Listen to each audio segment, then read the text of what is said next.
যাচ্ছে?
Hello?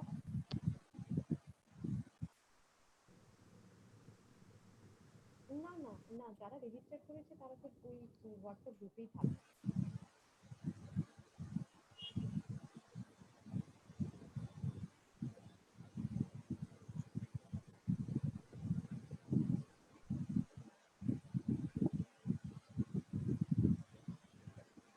It's 7:15. Maybe I'm starting. Yeah, 5:15. Sorry. Good evening. A very warm welcome to all our honored dignitaries, respected participants, and dear students to the national webinar on revisiting epidemics and pandemics in India, a comparative study emphasizing the outrages of COVID-19. This webinar has been organized by the Department of History, St. Xavier's College, Raghupur campus, in collaboration with the Department of History, Rabindra Bharati University, Kolkata. The essential theme of this webinar is to trace the historical evolution of the epidemics and pandemics in India, especially emphasizing the British regime, and to make a comparative analysis with the present COVID-19 situation, which has created a fearful environment of death and destruction all over the world. It is important to stress on how the present pandemic has mutilated the mental and physical health of people and caused immense economic misery, adversely affecting the socio-political and cultural identities. Our distinguished speakers will be focusing on the various aspects of this discourse, starting from gender, environment, public health, social anthropology, mental health, and other relevant concerns. To all participants, please note that we shall be taking questions for each speaker after their presentation. Please type out your questions clearly and concisely in the chat box, and we shall be selecting from there. Thank you. And now I invite Reverend Father Dr. Dominic Xavier SJ to deliver the keynote address and inaugurate today's webinar. Thank you. Father, please.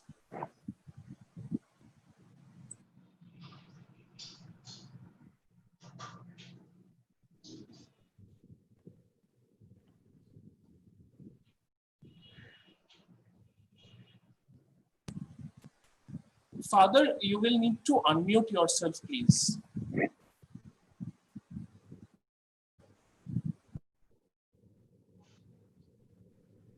So, good evening.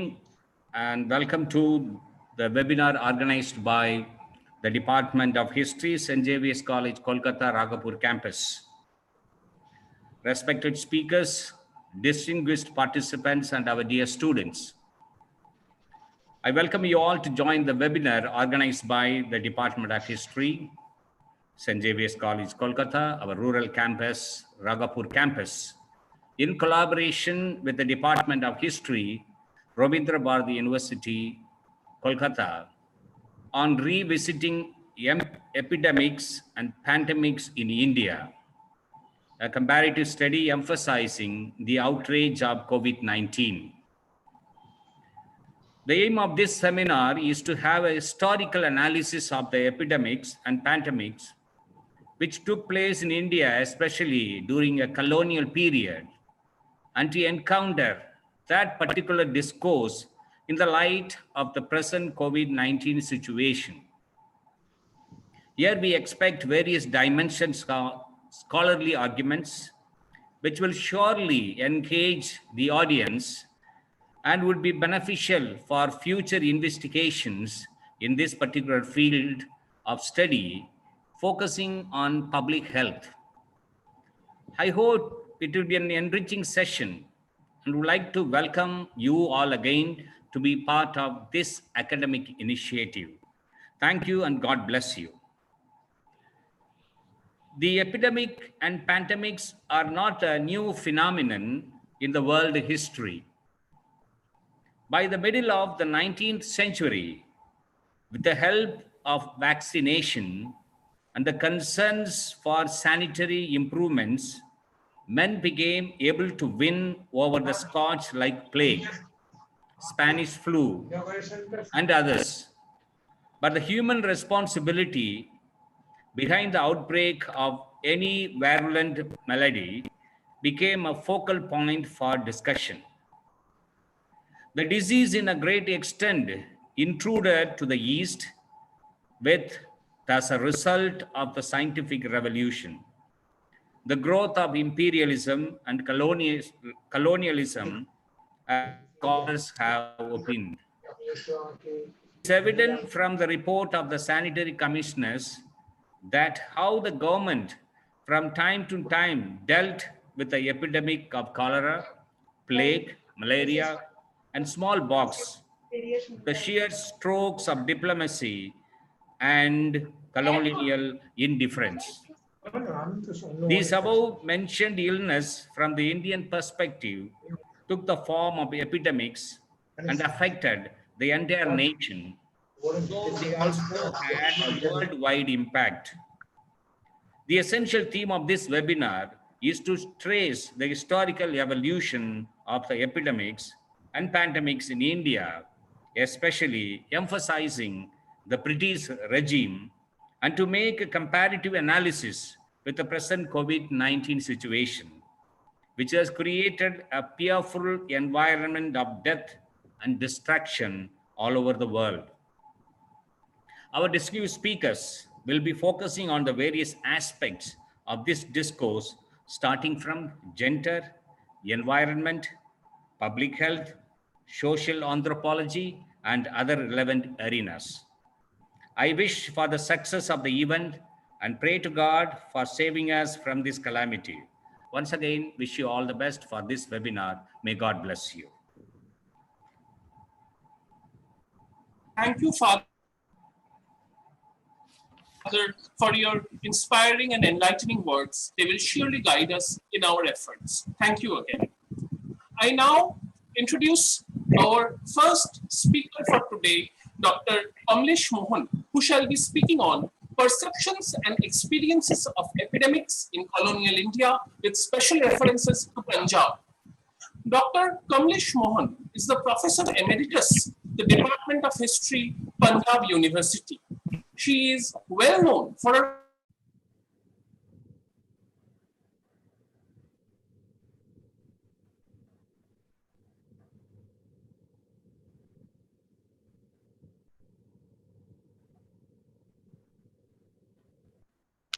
achievements in feminist and culture, published in 2006. She is a distinguished scholar with many achievements in her field. I now invite Dr. Kamlesh Mohan to begin her lecture. Thank you.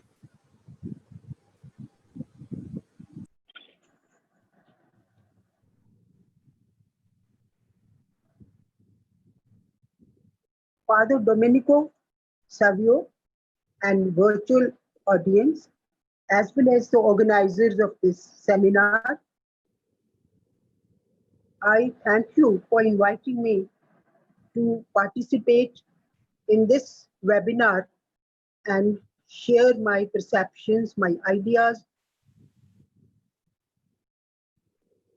regarding epidemics and pandemics in colonial India and its consequences, and how lessons from these epidemics and pandemics flowed into the present, and how it has affected our approach to the issues which are very critical for us.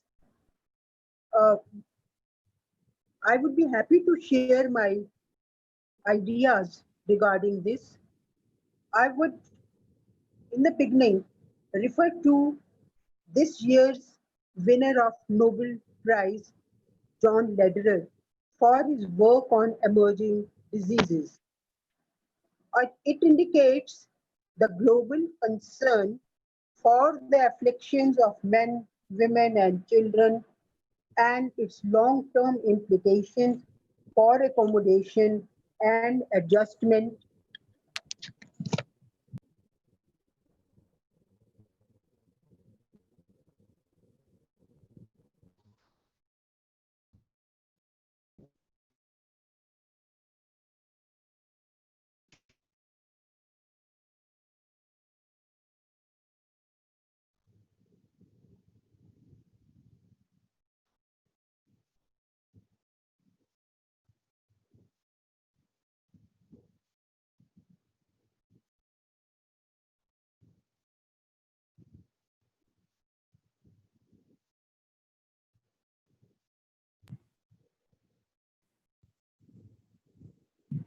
Hello?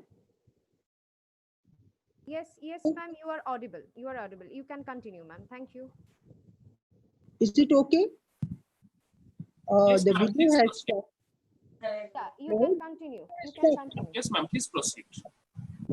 The video has stopped. No, ma'am, we can show, we can see you, ma'am. We can see you. Okay.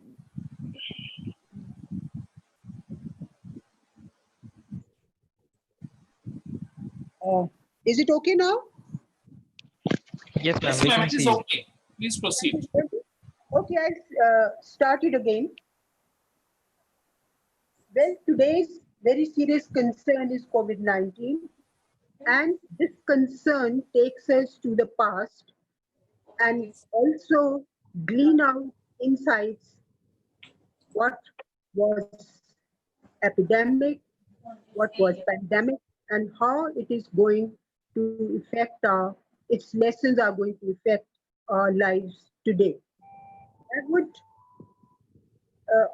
refer to John Lederer, who was the winner of Nobel Prize for this work, for his work in 2020. And the special contribution was emerging diseases. Is it, my voice is audible? Hello? Can you hear me? Yes, ma'am. It's Okay. audible. Yes, you are Okay. audible. So I'm referring to John Lederer, who is the winner of Nobel Prize for his work on emerging diseases in 2020, and it indicates the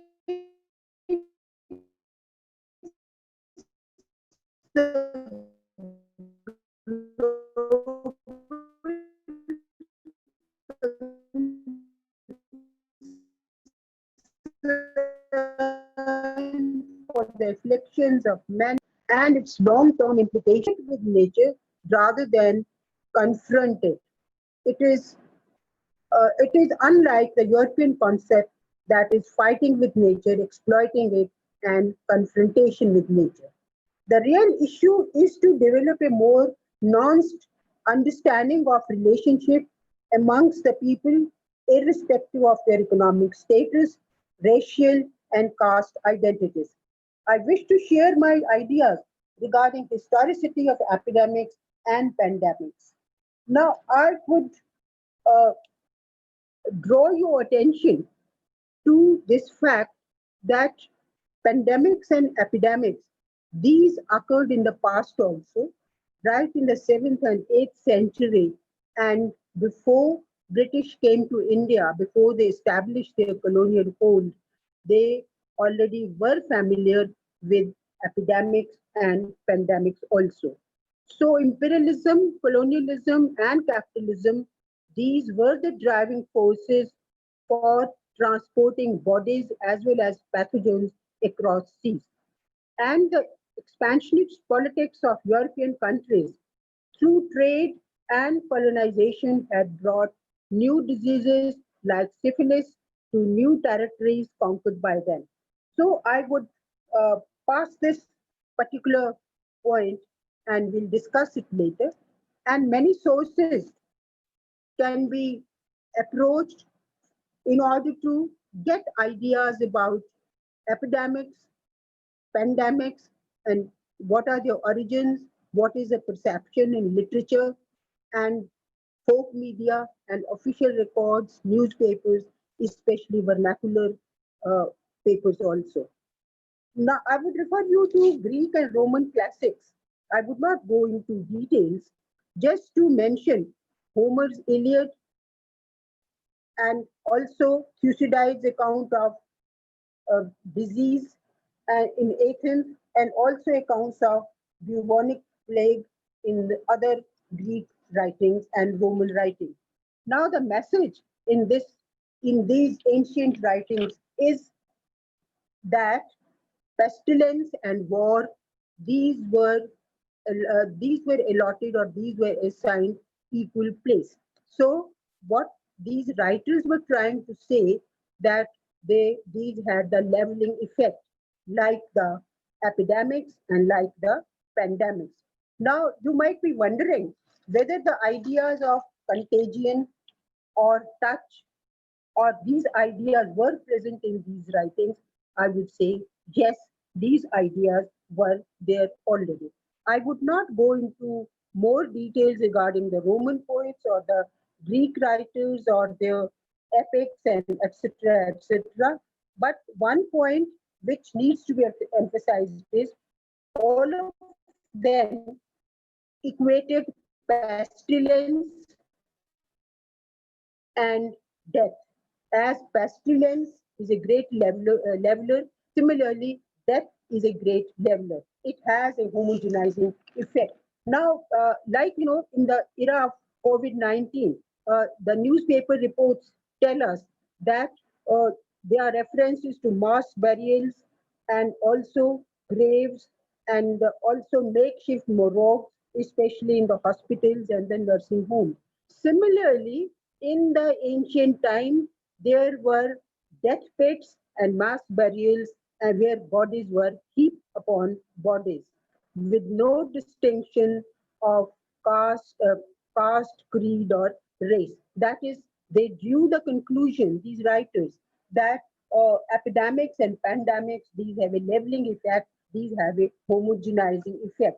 And in Latin literature, we have the word contagio. Contagio means, they were contagious diseases. So I would not emphasize this point, but go further on. Another point which is important is that in their writings also, there is a concern for the bonds, evaluation of the bonds and which bonds were considered like the family bonds. So family bonds were given a lot of importance.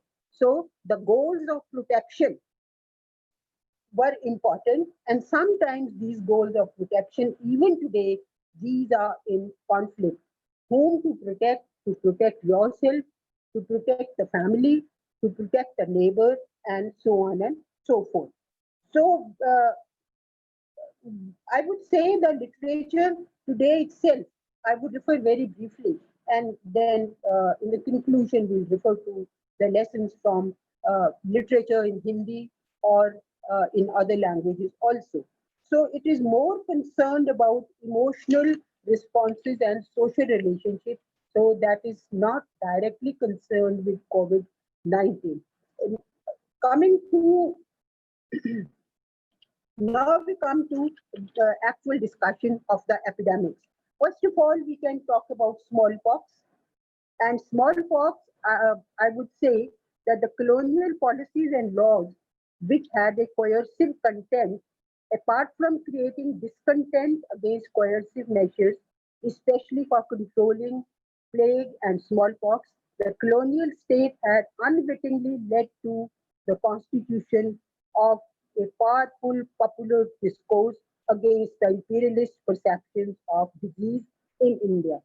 Uh, Now they had developed the colonial state had developed a perception of Indian culture and Indian people that they are dirty, their habits are dirty, they don't know how to keep their home environment clean. Now this was not a sudden development. They had passed through an analysis of the diseases in India, their prolonged lives in India. They kept on thinking that maybe it's due to physical environment, maybe due to miasma. Miasma means corrupt atmosphere. Maybe it is due to, I would say, the climates and constitutions of the people. So after this kind of experiences, the physical experiences in India, gradually these had translated or these had moved on to scientific perceptions that it is not just the physical environment, it is not miasma, it is not the Indian habits, etc., which are important, but the scientific theories, these had highlighted this fact that germ theory was more important. Until Louis Pasteur had discovered this theory, and Janner also, Edward Janner has also discovered this, their emphasis or their theories about germ theory, these kind of diseases, these factors. Now, turning back to smallpox, I would say smallpox had a very paradoxical place in the history of European medical ideas and practices in the 19th century. And there was threat to European life. And interesting thing is, it was the poor Europeans, poor white people who were more threatened by cholera, by smallpox, and by plague. But these people, the white sahabs who lived in Bangalore, because they were protected by loans and distance, social distance, so they did not suffer much. So in the late 18th and early 19th century, we would say it was realized, according to the scientific theories, that smallpox was a tropical disease and also following the virtual elimination from Europe and North America. Now, smallpox contagious nature, despite could not yet be explained scientifically. It had presented none difficulties posed by miasma and other, and as I have earlier said, that it was ultimately the germ theory which had sorted out the problem of the origins of the uh, diseases. And smallpox was also earlier connected with tropical environment, and Charles Moore had noted that the far greater seasonal concentration of smallpox mortality in India than in Europe. So it was realized that smallpox could occur again after 7 years, or it has a cyclical prevalence, or it was a seasonal disease. So the sameness of disease in Europe and Asia, it had directed its attention towards its very different cultural context in India.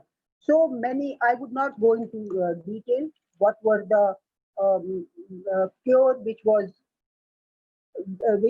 was done in order to cure people of smallpox. what is important is vaccination, the laws regarding vaccination, which were made, and these had, I would say, elicited a lot of resistance and a lot of doubts in the minds of the people. When this law was to be made, then the Lieutenant Governor of Punjab argued to make vaccination compulsory would at once raise a large amount of opposition. But Sir Syed Ahmed Khan, he was the one who had piloted the bill, and ultimately this law was passed, but there was many problems for its enforcement. Now, another example I would like to take is cholera. Cholera was regarded as disorder. It creates disorder because of its symptomology. It has created sense of insecurity because within 3-4 days, a person who was infected with cholera, he or she would die. So, in 1819, 2 years after it was being described as the most formidable and fatal disease. And interestingly, cholera, like smallpox, had no association with religion or with God. Smallpox was had religious connotation. In fact, Gurgaon, which is in Haryana, there is a Shitla Mandir, and people go to Shitla. Even now, it is considered that divine anger really brings the anger, divine anger causes smallpox. And similarly, it was believed in the Greek literature and also Roman that it was the divine anger which was the cause of the disease until scientific explanations had been put forth. And interestingly, though cholera had not been, had no god or goddesses as such like Shitla, but in Bengal, there was in the deltaic region, this cholera, invasion of cholera, etc., it was associated with a goddess, and also in Bundelkhand, Hardulal was dressed as a male cholera deity. And in Bengal, it was called Oli, uh, Ola Candy or Ola Bibi, the lady of the flux. So, interestingly, that religious associations were attached with every disease. Now, why cholera, which was a disease which created terror amongst the people, why and its prevalence and its far-reaching military and economic consequences, it had created a sense of insecurity amongst the British because the marches of the soldiers, European soldiers especially, were threatened as they moved through the rural areas. So thus this they would spread, they would spread infection. That is why cholera had been regarded as a political disease. It had political implications, and it created a political sense of political insecurity. And it's reading it as a political disease or of the likely consequence of medical and sanitary attempts to control it would set powerful limits to state intervention against disease itself. And thus, we would say one important point, it was associated with pilgrimages, and that's why the pilgrim tax was levied by the British, which missionaries uh, helped to abolish. And so we would say the Hardwar Kumbh Mela, it was considered as a breeding ground for cholera. Thus, we would say it had attacked India for the cultural habits and the cultural modes also. And thus, this particular disease, cholera, it was considered as something which had created a sense of political insecurity. And it was said that the 1857 revolt, especially during it had some implications for for offsetting cholera and the smallpox also. Now, I would not go into details of the plague, but I would focus on its social implications and the political implications as such, how it had created a sense of insecurity amongst the people. And also amongst, we would say, amongst the imperialists also. Because, this particular disease, plague, it was called an assault on Indian body. Now the method of checking or ascertaining who has plague, this method was regarded as extreme interventionist imperial strategy. And why it created so much of, I would say, violent resistance. The reason was that women who were regarded, whose modesty had to be protected according to the Indian tradition, they were asked to remove the upper part of their sari, and then they would check for buboes in the armpits and in the other parts of the body. So it had, I would say, the gender dimension also, as far as plague was concerned, and thus the commissioner Rand, W.C. Rand, he was shot dead in 1897 by the Chapekar brothers. And so it's politically revealing. It's an insight on politics, that how imperialism was caught on a wrong foot while prescribing these coercive measures, and also cordoning of villages, etc. And also, which was important, was that people were not provided with medicines, they were not enough arrangements, and thus we would say that these diseases, epidemic diseases, these had created a sense of insecurity amongst the colonial state. Now, colonialism brought swiftness to epidemics. It had uh, it had turned them into pandemics. You might be wondering how colonialism could do it, how malaria, it was instrumental in the spread of malaria also, because of constructing the railway lines, road embankments, and such other changes which they had brought for their convenience. That is why it had happened. And also another, these had become the breeding ground for the mosquitoes. And the Epidemic Diseases Act of 1897, this was the one which had consolidated authority, the British imperialists. So this is an important point which I want to stress, that how the laws can also become coercive, how these can interfere with the lives of the people, and how the protest is unleashed against it.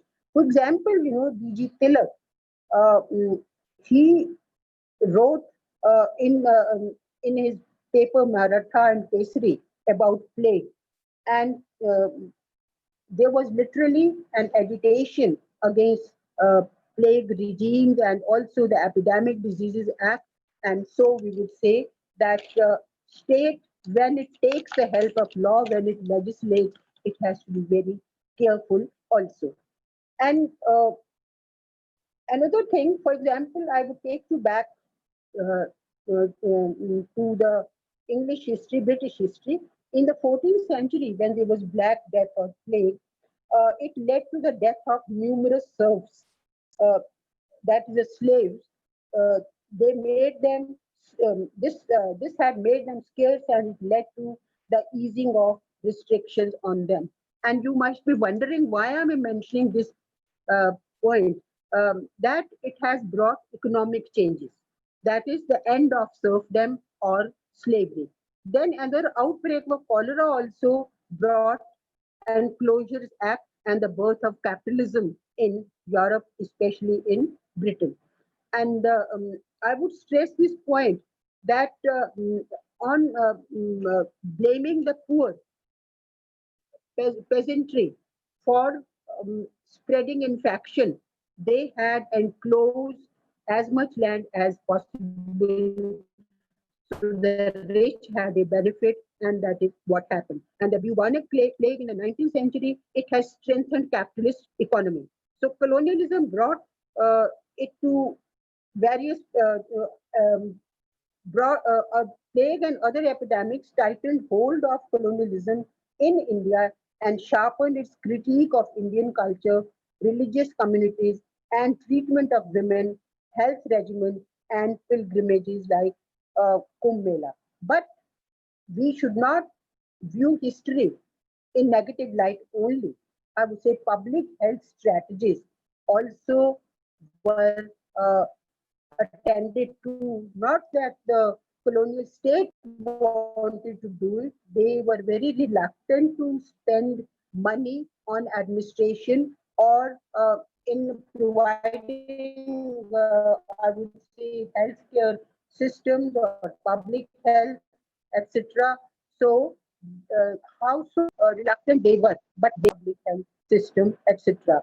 I am reminded of my uncle who used to tell me his mother suffered from plague and how they felt very unhappy when the vaccinators came and they wanted to check women of the whole village itself. Uh, Now I would move to how what is so special about Punjab as far as the epidemic diseases were concerned.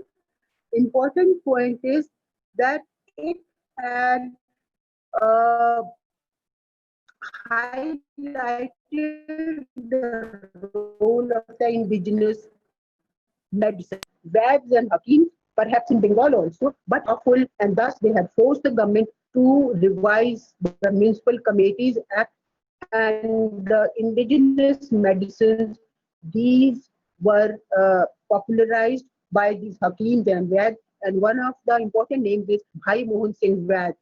He was the leader or the chief of this organization, which was an all India organization of Unani and Ayurvedic Hakims. Uh, so, keeping in view the time, I would just come to conclusion uh, of my whatever I'm saying. That is, I have already talked about how Greek and Roman literature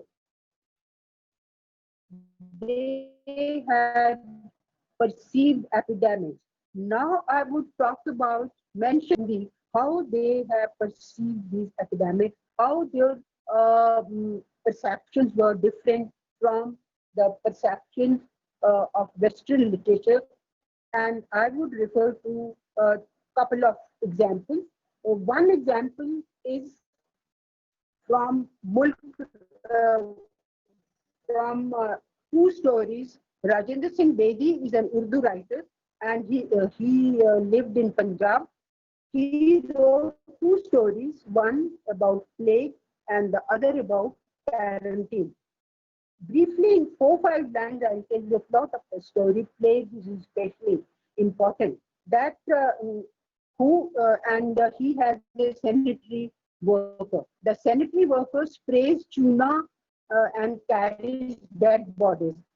In fact, it is mentioned in the official reports also. There were regular carriers who would keep shouting, "Get the dead removed," because there were so many dead in the homes, on the roads, etc. So this was a job. And Dr. Bakshi, he was so careful that he may not catch the infection. He would always avoid the sanitary workers and he would try to stay away from the patients.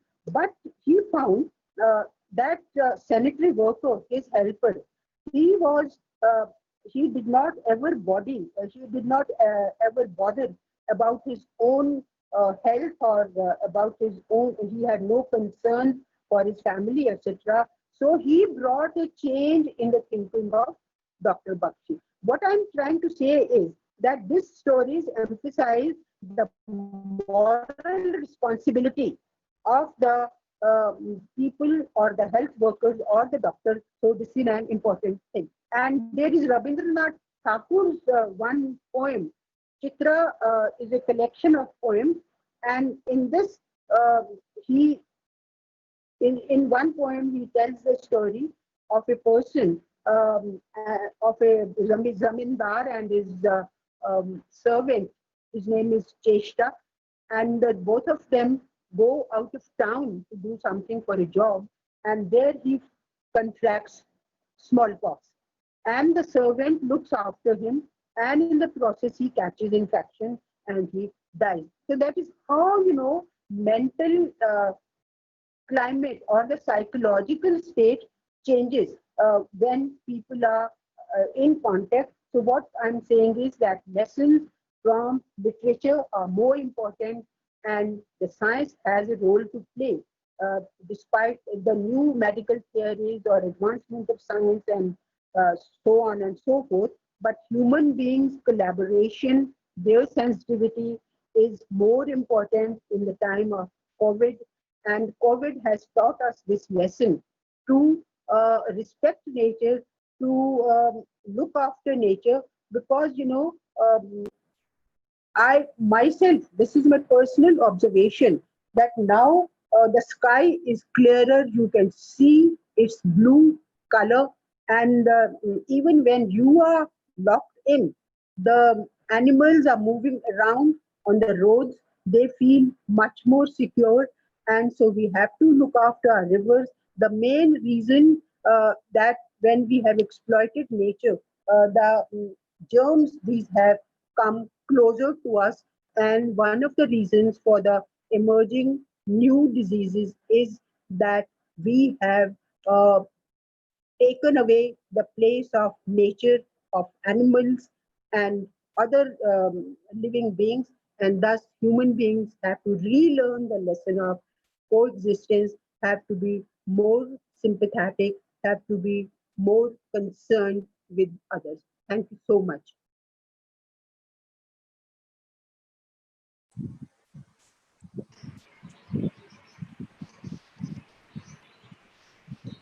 I hope I haven't taken too much time. Thank you, Professor Kamlesh Mohan, for an excellent and enlightening presentation. It was very informative on different aspects of pandemic, both historical and current. Uh, we have an interesting question from Archana Verma, that you spoke about the political implications of uh, cholera. So she is asking whether smallpox also historically had any such political implications, and if so, what was it? Now, as far as cholera is concerned, that its political implications, because um, the colonial state or imperialist rulers, they have just taken over, and they were not yet politically strong. And it is in 1849 they had defeated Ranjit Singh, and they had destroyed the Sikh kingdom, and they had it was the last boundary of their empire. And Punjab, was facing directly Afghanistan. So we would say they were not yet feeling insecure, secure politically, and thus we would say cholera had a political meaning for the colonial state, for the imperialist rulers. They were insecure. They did not. They were not very happy about. They were, and this onslaught of cholera, it made them. They had to spend money on public health. They had to make arrangements for guarding the health of especially the military, the soldiers, and thus we would say that it had a political reading of epidemic. This was very relevant for them. Is it okay, or there is something else? Thank you, ma'am. Thank you for that very detailed answer. I think we can now, as presenter, I now introduce Dr. Srijoni Bhattacharjee. She shall speak on ailments, Western medicine, and indigenous impact in Assam, tracing the late 19th and 20th century. Dr. Bhattacharjee is a fellow at the Maulana Abul Kalam Azad Institute of Asian Studies, Kolkata. She has done her MPhil and PhD in modern Indian history from the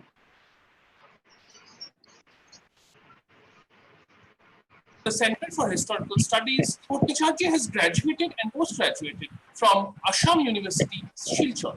She has several publications to her credit. Her research area concentrates on human nature interaction among the tribal communities of Northeast India with emphasis on Meghalaya, Mizoram, and Arunachal Pradesh, and British forest practices in colonial and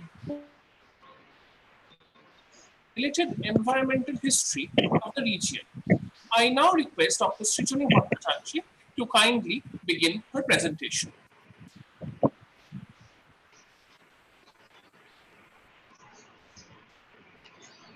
Good evening. At the very beginning, I would like to thank Dr. Tinni Goswami of St. Xavier's College, Kolkata, and the organizers of the conference for giving me this opportunity to present a paper in this webinar. I am also thankful to the authorities of St. Xavier's College, Kolkata for giving me this opportunity. Now I'd like to go with my presentation. The PPT, please. Can you show the PPT?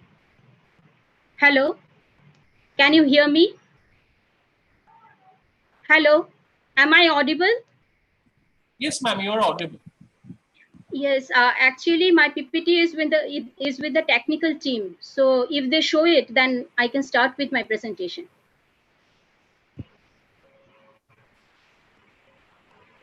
Can you show my PPT? Hello? Hello, can you show my PPT? Hello? Hello, can you hear me? Am I audible? Can you start with the PPT? Hello?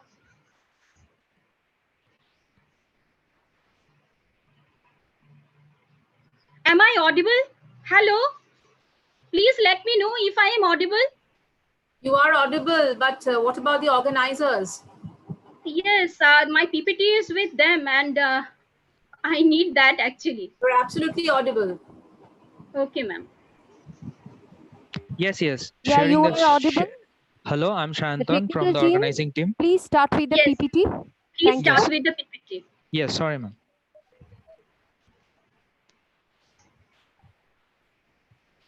Yes. So the topic on which I shall be speaking today is ailments, Western medicine, and indigenous impact in Assam, tracing the late 19th and the early 20th century.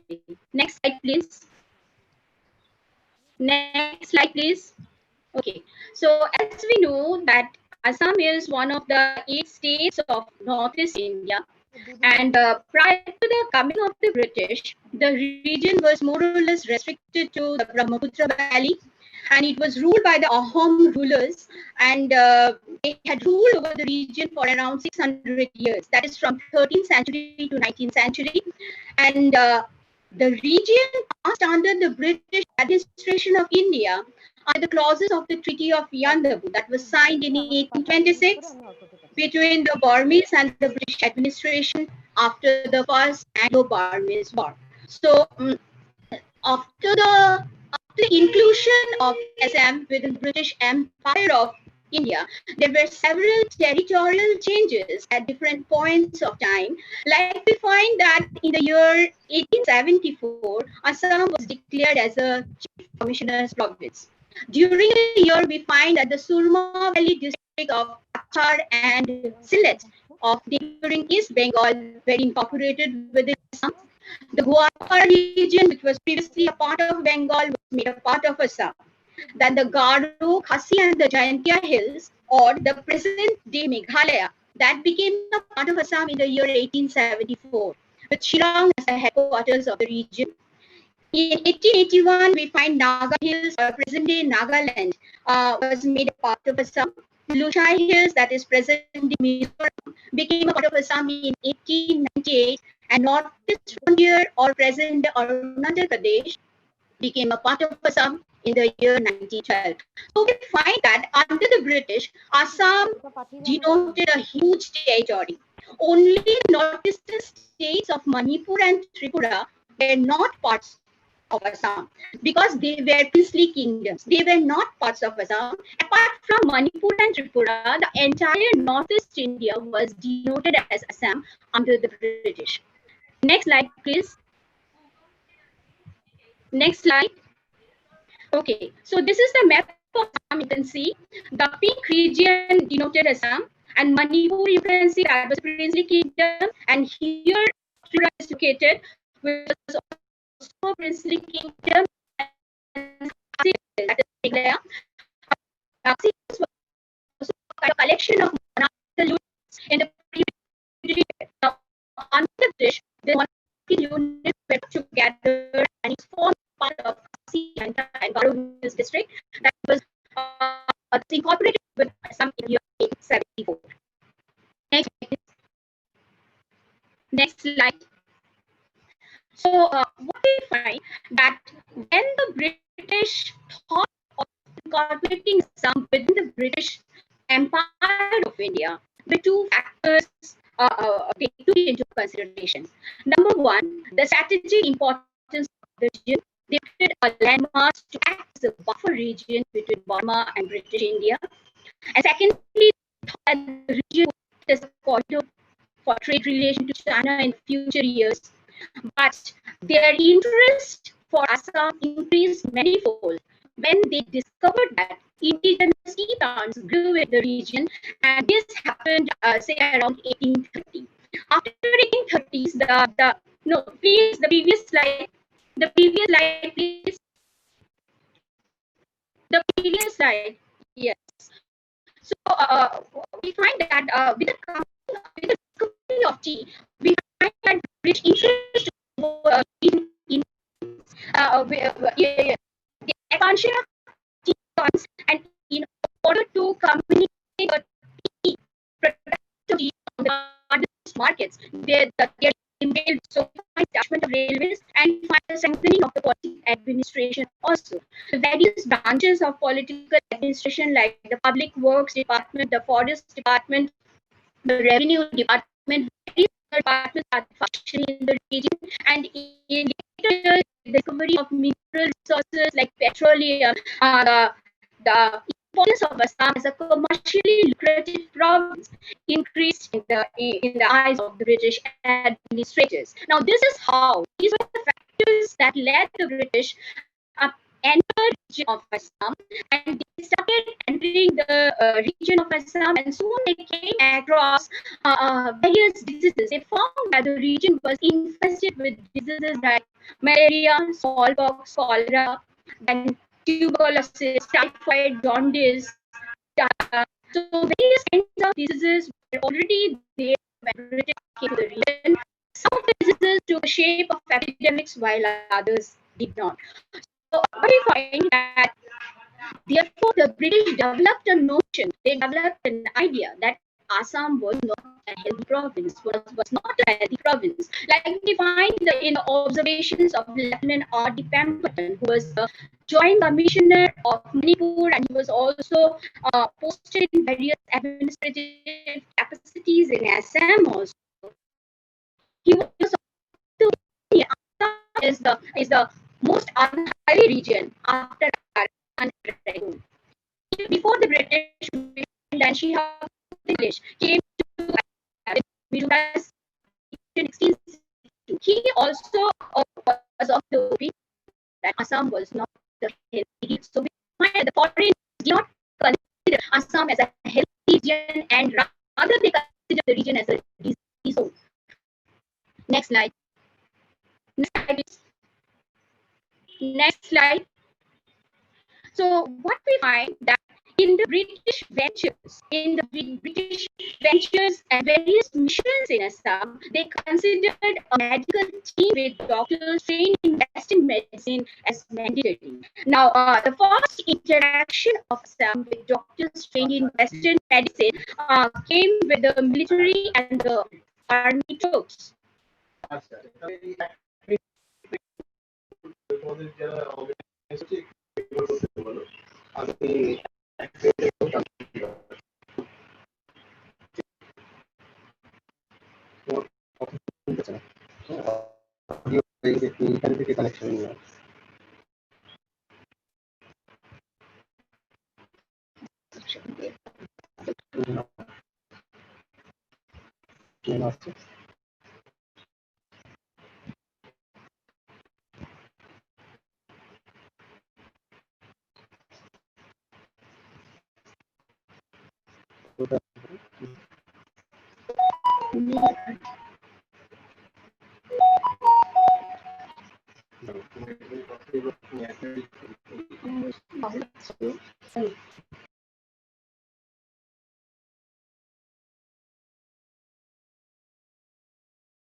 As Dr. Srijani, are you audible?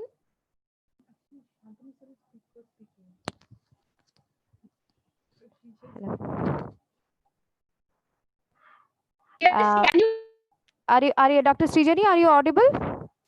Hello. Yes, I can hear you. Can you hear? Yeah, the Hello, sound is. can you hear me? Yeah, I can hear you. So the sound is not coming properly. So could you use something else? Any? Can you talk over the phone device or something like that? So that will be easier for you.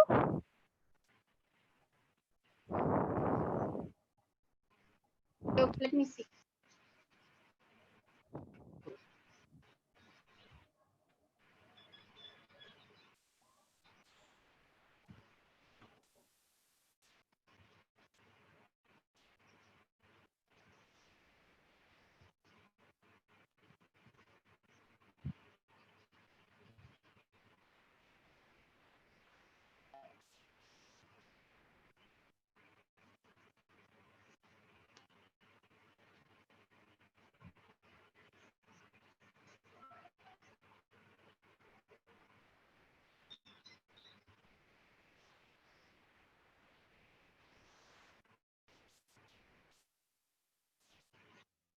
Hello, can you hear me?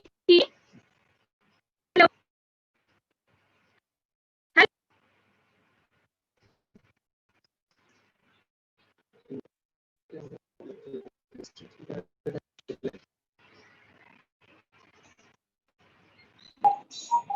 I think it will be a good idea Can you hear me? if Hello. you don't use the Hello. PPT, because then Can you hear me?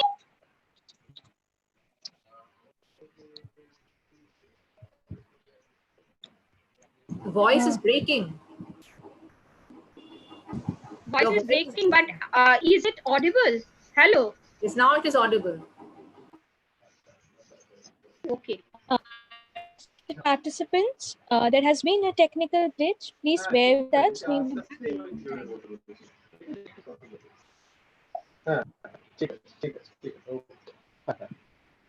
ওটাতেই বলো একটু আস্তে আর একটু জোরে আস্তে আর জোরে কি করে স্লো একসাথে বলবো? স্লো ইয়ে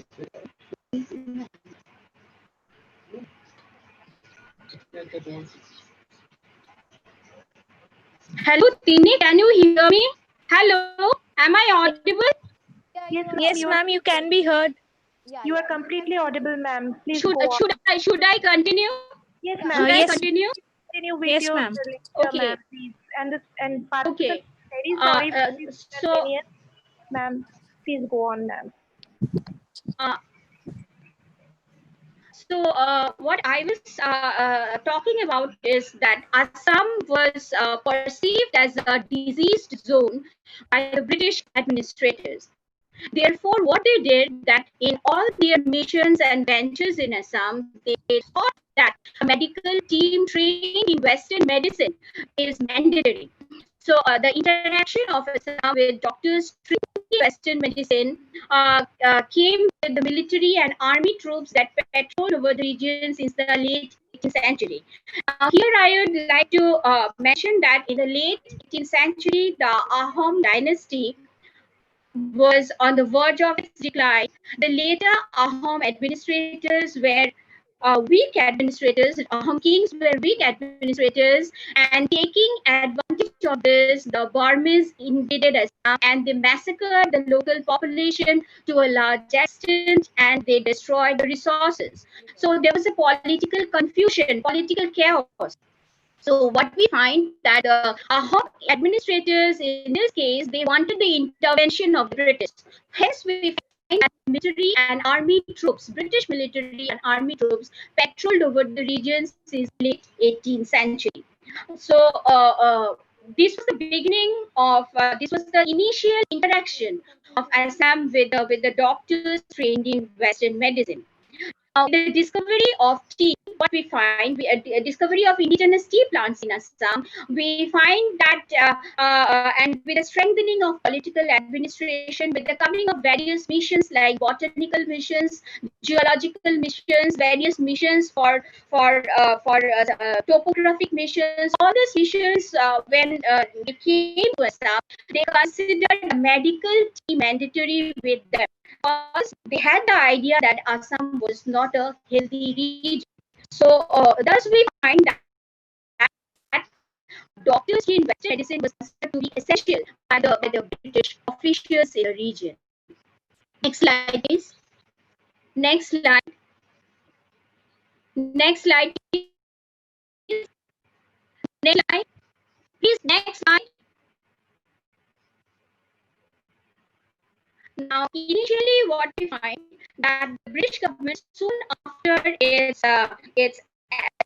establishment of its authority over the region, that is in the year 1826, initially it did not try to change the indigenous medicinal practices. Those were prevalent in the region. And here I would like to mention that Assam had the tradition of indigenous medicine. The Ahom courts gave patronage to indigenous medicinal practitioners, and they were known as BASE.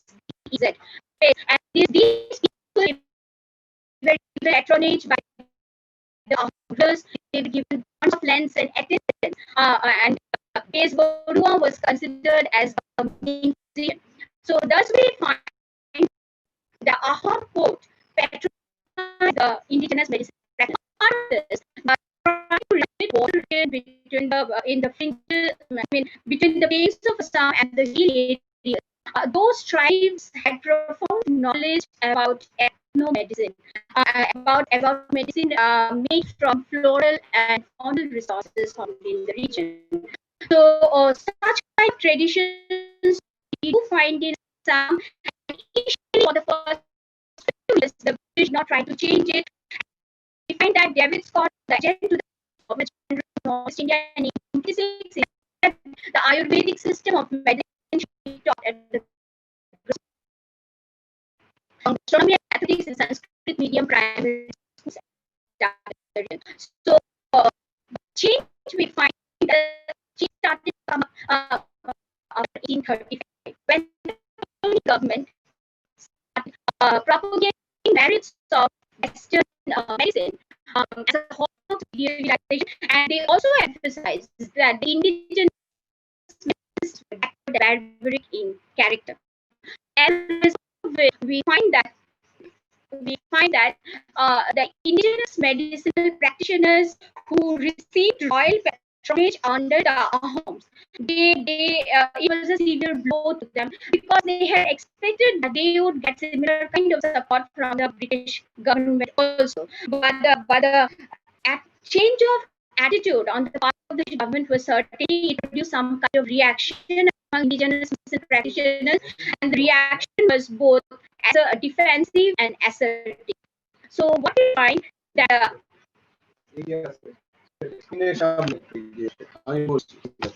defensive and assertive, and we find that some of the indigenous medicinal practitioners, they try to preserve their medicinal knowledge through producing literature, indigenous literature on the medical knowledge which they had. While another category of practitioners, indigenous medicinal practitioners, took up the issue to the national platform, and they cited it as a kind of vaccination done by the British government. So such kind of thing by 20. And next slide, please. Next slide. Next slide, please. What from this reaction, the implementation of vaccination and Western medicine produced among the section of religious sentences.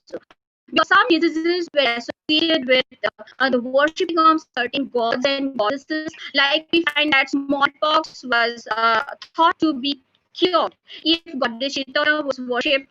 So Shitara was known as I goddess, I is mother in Assamese. So Shitara was known as I goddess in Assam, and she was worshipped with songs, prayers, and social offerings. So we find that with the government Western medicine, such sentiments of the people were and the few population considered restrictions against their caste boundaries. So that thinking defined in the British. Now, small were also treated with kind of innovation and regulation. Variation was a kind of innovation method that was first used to immunize an individual against smallpox with material taken from a patient or a recently vaccinated individual in the hope that a mild but protective infection would result. So this type of inoculation was done by a section of people known as Tikadar, and when smallpox vaccination came up in Assam, although it came up in Assam much later than other parts of India, it was like the Tikadars out of their jobs. So we find that the smallpox commission in 1850 compared variolation with practices like sati and infanticide and considered it as murderous trade that should be eradicated. And the Vaccination Acts of 1870s and 1880s declared variolation as illegal, made vaccination compulsory. Next slide. Next slide. Yes. So we find that as the non-tribal population of the region, the Hindu population of the region did not welcome vaccination of Western medicine. Even in the Vaishnava Shatras, that vaccination was not permitted.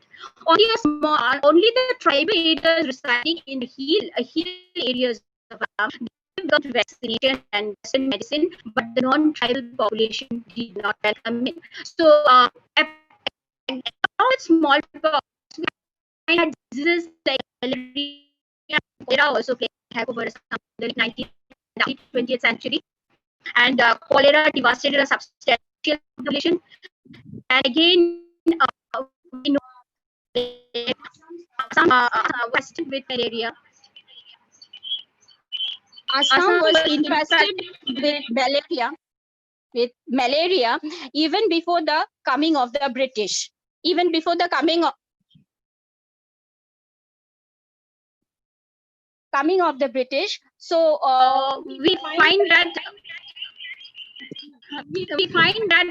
next slide, please. Next slide. Next slide, please. Next slide. Next slide, please. So we find that the government thought of continuing with the medicine in order to treat malaria. Like malaria was treated when even by the people before the coming of the British, and the British government thought of continuing with that. And we find that the government soon realized that all the fevers took place in the region cannot be brought under the big term of malaria, because the characteristics of fever, some characteristics of the fever, some fevers had different characteristics. So on the basis of that, we find that in 98, G.M. Gills of Indian Medical Service, he came up, he started his investigation, and he found that there were some fevers which could not be treated with quinine. And the temperature curve of some fevers were extraordinarily high with expansion of spleen and liver. And there was a fever which affected the local population first compared to the foreigners. So what we find that on the basis of this criteria, differentiated this fever as Kala-Azar. And Kala-Azar, as we find as through the investigations of Ronald Ross, that Kala-Azar was a communicable disease. It was a contagious disease, and initially started in the Gardo Hills district of Assam, and later it started to spread in Walpada and Kamrup district. We find that a major portion of the Kamrup districts like Nagaon, Shivsagar, Dibrugarh, all these regions were infested with Kala-Azar. Next slide. Next slide, please. Next slide. So what we find that the government started to make researches in order to find out medications in order to treat Kala-Azar. Although in some cases Kala-Azar could be treated with the help of indigenous medicines also, but that was marginal. That was marginal.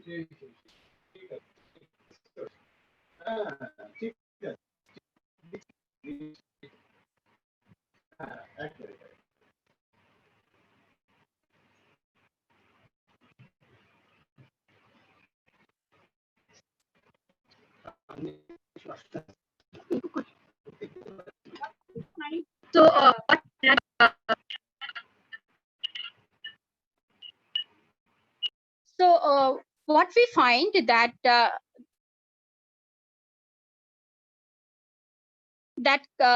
the government started making researches to find out medications to treat Kala-Azar, and some medications came up by the early 20th century.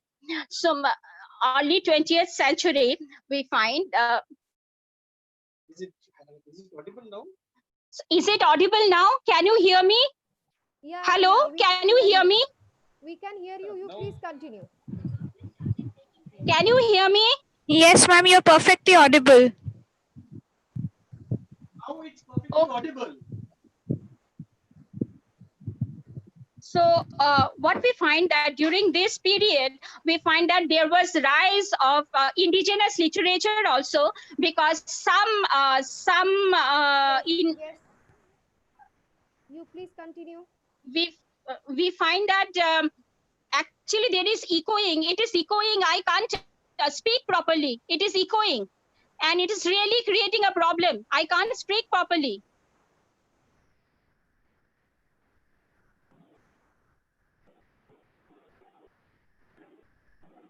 Hello?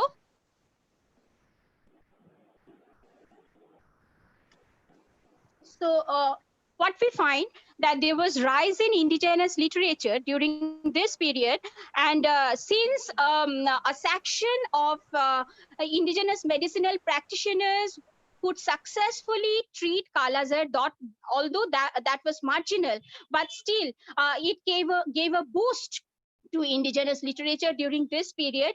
Next slide. Next slide, please. Next slide. Next slide, please.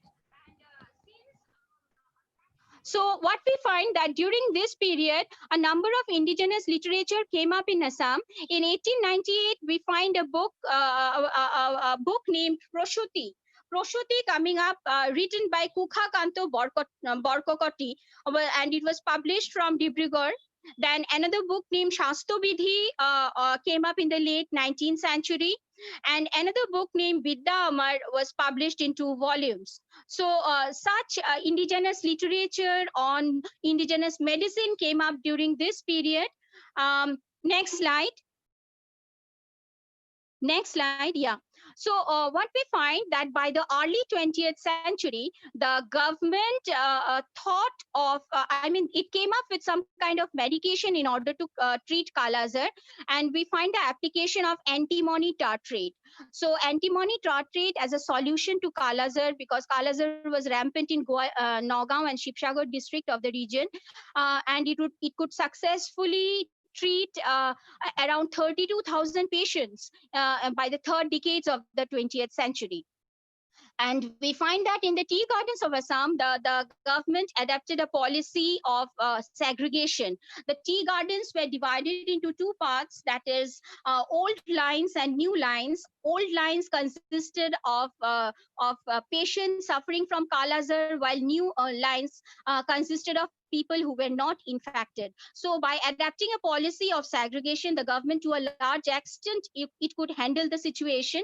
And this policy was adopted by the Sanitary Commissioner of Assam, Lieutenant Colonel Macomb Young of Indian Medical Service in the tea gardens of Shivsagar and Dibrugarh. And we find that by the early 20th century, Kala Azar hospitals, outdoor dispensaries, and out centers for detecting the disease were established throughout the province. And next slide. So what we find that these were the developments that took place in the early 20th century. But till the late 19th century, Kala Azar took a toll on the population of Assam. Although a very small section of the population could be treated by indigenous medicine, but that was very marginal. While the major portion of the population died of Kala Azar. As we can see in the slide, that in the later years of 1890s, around 1/8 of the population died of Kala Azar. So, and the large scale depopulation could be noticed in the corresponding decline in cultivable lands, decline in revenue, desertion in villages, and jungle grass growing in the areas previously under cultivation. So, this was the situation in the late 19th century. By the early 20th century, we find that by the application of antimony tartrate, some positive developments had come up. Next slide. Next slide. So this is the map of Assam. Here you can see the darkened part denotes the areas infested with Kala Azar. So basically, the district situated in the Brahmaputra Valley, basically. So and Garo Hills. These were the regions; those had suffered from Kala Azar. Next slide. Next slide. Yes. So what we find that despite the success of the government in tackling the situation in the early 20th century, by the second decades of the 20th century, the faith of the indigenous people for Western medicine did not grow. Still, they did not welcome Western medicine. So in order to get the support of the local population, the British government in Assam sought the help of the elites of Assam. The elites were English educated Assamese, and they had faith on British administration and whatever was done by the British. So the British government sought their support in order to convince the local population, and we find that Anandaram Dhekial Phukan, one of the pioneers of Assamese literary revolution, was the first person to support Western medicine, and he appointed an allopathic doctor as his family physician. Then another person named Purnananda Borua, the extra assistant commissioner of Nagaon in 1863, he established a charitable dispensary in Nagaon. Then another person named Gunabhiram Borua, he was the extra assistant commissioner of Nagaon in 1873.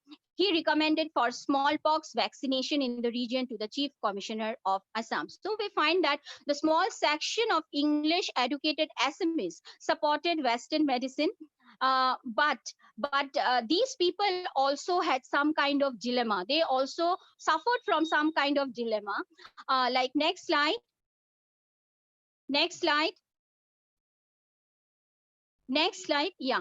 So what we find that these people, the educated SMEs, they had, on one hand, they had immense respect for Western medicine, while on the other, they could not ignore the merits of indigenous medicinal practices. So such kind of dilemma we do find, like in the writings of Gunabhiram Borua. He had written a number of articles in a monthly journal named Jonaki, published from Assam, on indigenous medicine. And in one of the writings, he had expressed his profound faith on indigenous medical systems or indigenous medicine in treating Kala Azar. He expressed that he has faith on indigenous medicine, which could successfully treat Kala-Azar. So such kind of dilemma we could find. So this is just I mean, outline of my presentation, whatever what I wanted to speak. Now here I would conclude. First, I would say that in conclusion, we can say that the British initially, after its access in the region, did not try to bring change in the indigenous medical systems. But by the year 1835, I mean, after 1830s, changes started appearing with the strengthening of political administration, with the expansion of tea gardens, with the coming of railways, and when Assam was perceived as a commercially lucrative province, and when the political administration was strengthened in the region, we find that the stance of the British government towards indigenous medicine also began to change. They started propagating the merits of Western medicine as a hallmark of superior civilization. So this change came up in Assam in the by the late 19th century. That is emphasis on Western medicine, and we find that the indigenous people, they were reluctant to accept Western medicine. The Hindu population of the region considered it as an attack to their religious sentiments. They felt that it was against the caste boundaries. Only the tribal people living in the hill areas of Assam accepted it. So this was the situation, and we find coming up of some kind of literature also on indigenous medicine. Again, I have said that the reaction of British policies on the indigenous medicinal practitioners can be divided into two parts, that is defensive and assertive. Some section of the population thought of preserving their medical knowledge, and hence they came up with indigenous literature on the subject, while the other category took up the issue at the to the national platform. So this was the situation, and we find that a small section of English educated Assamese, they supported Western medicine. Though they supported Western medicine, but at the same time, they could not ignore the merits of indigenous medicinal systems also. So that's it. Thank you. Thank you. Thank you, ma'am, for the presentation. We apologize for the technical glitches to the audience. We shall now move on to question answer session. Ma'am, on behalf of Professor Tinni Goswami, there is a question. For research into this area of epidemics in Assam that you talked about, what are the official archival sources that a historian may refer to? As in, what are the documents and what are the areas of research? Okay, so the documents, that is in all the literature dealing with Assam, that is all the literature.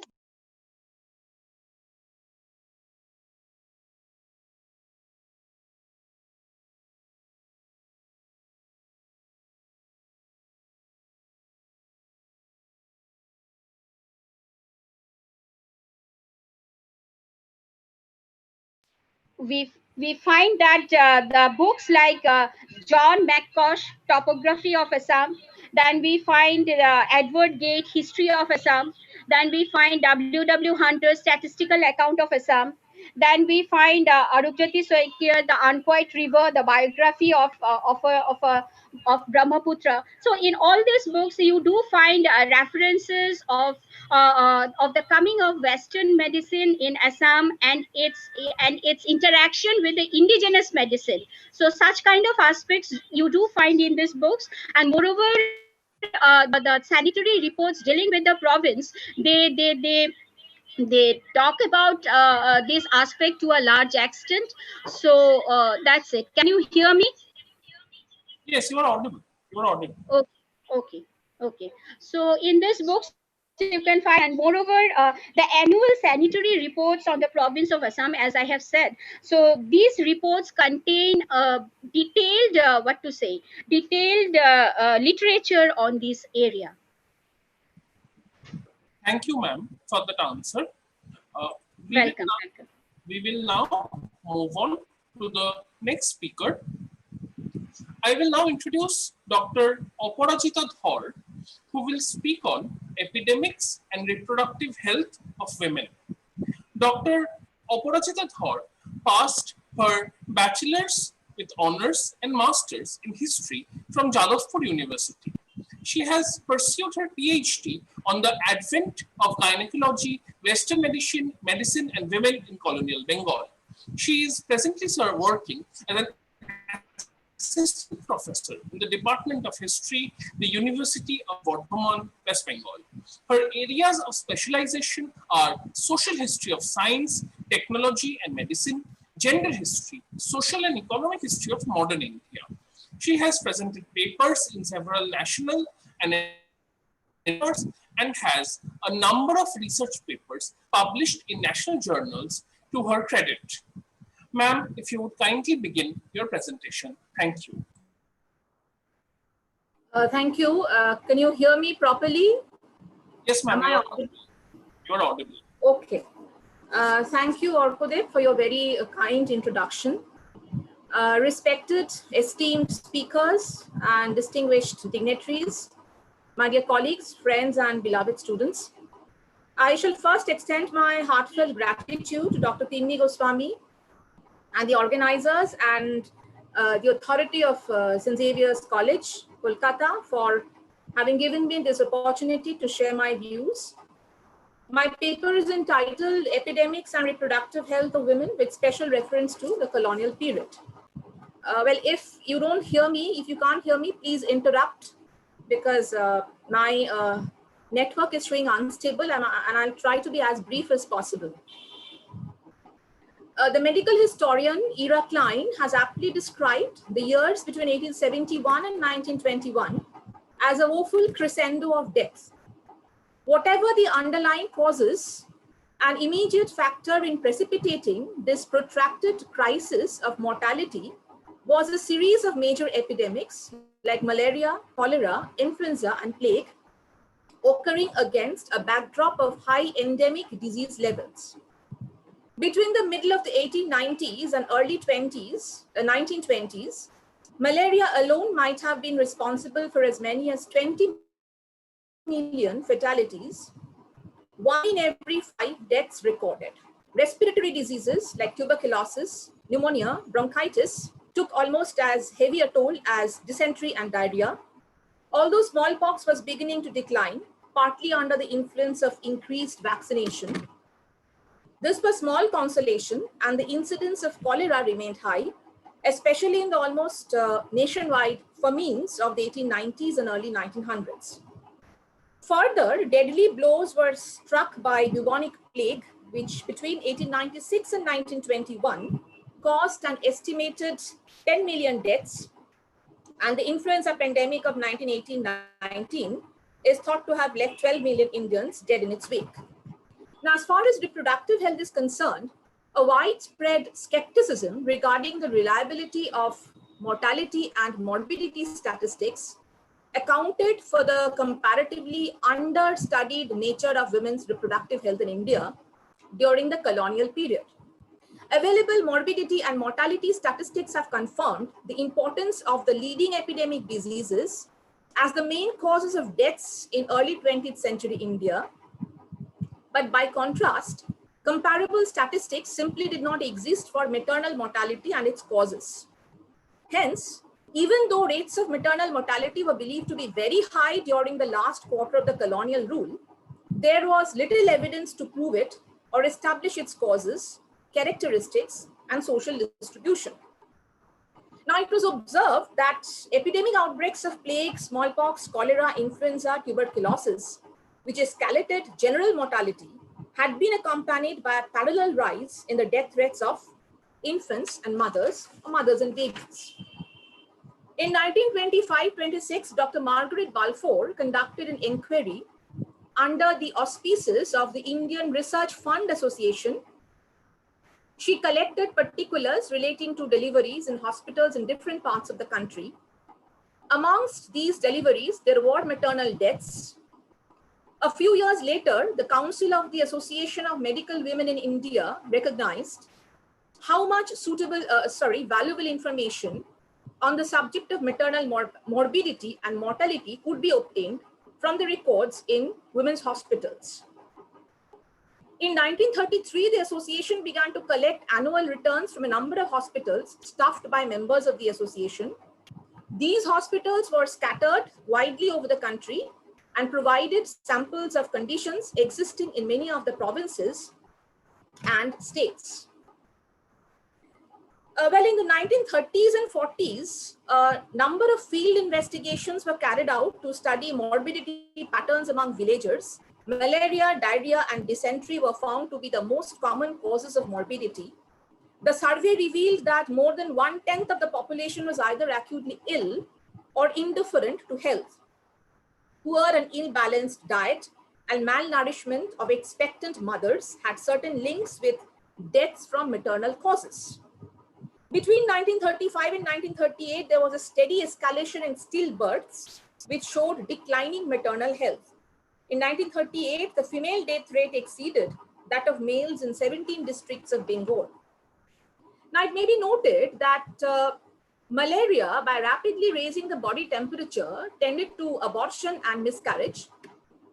Doctors working in malarious districts were convinced that malarial fever was responsible for a large number of stillbirths. Dr. Sundari Mohan Das, who was an eminent gynecologist of the times, could lay hands on 185 private cases of abortion. He ascertained the causes as malaria, syphilis, early conception, cholera. He concluded that malaria exerted a very unfavorable influence on pregnancy and reproductive health of women.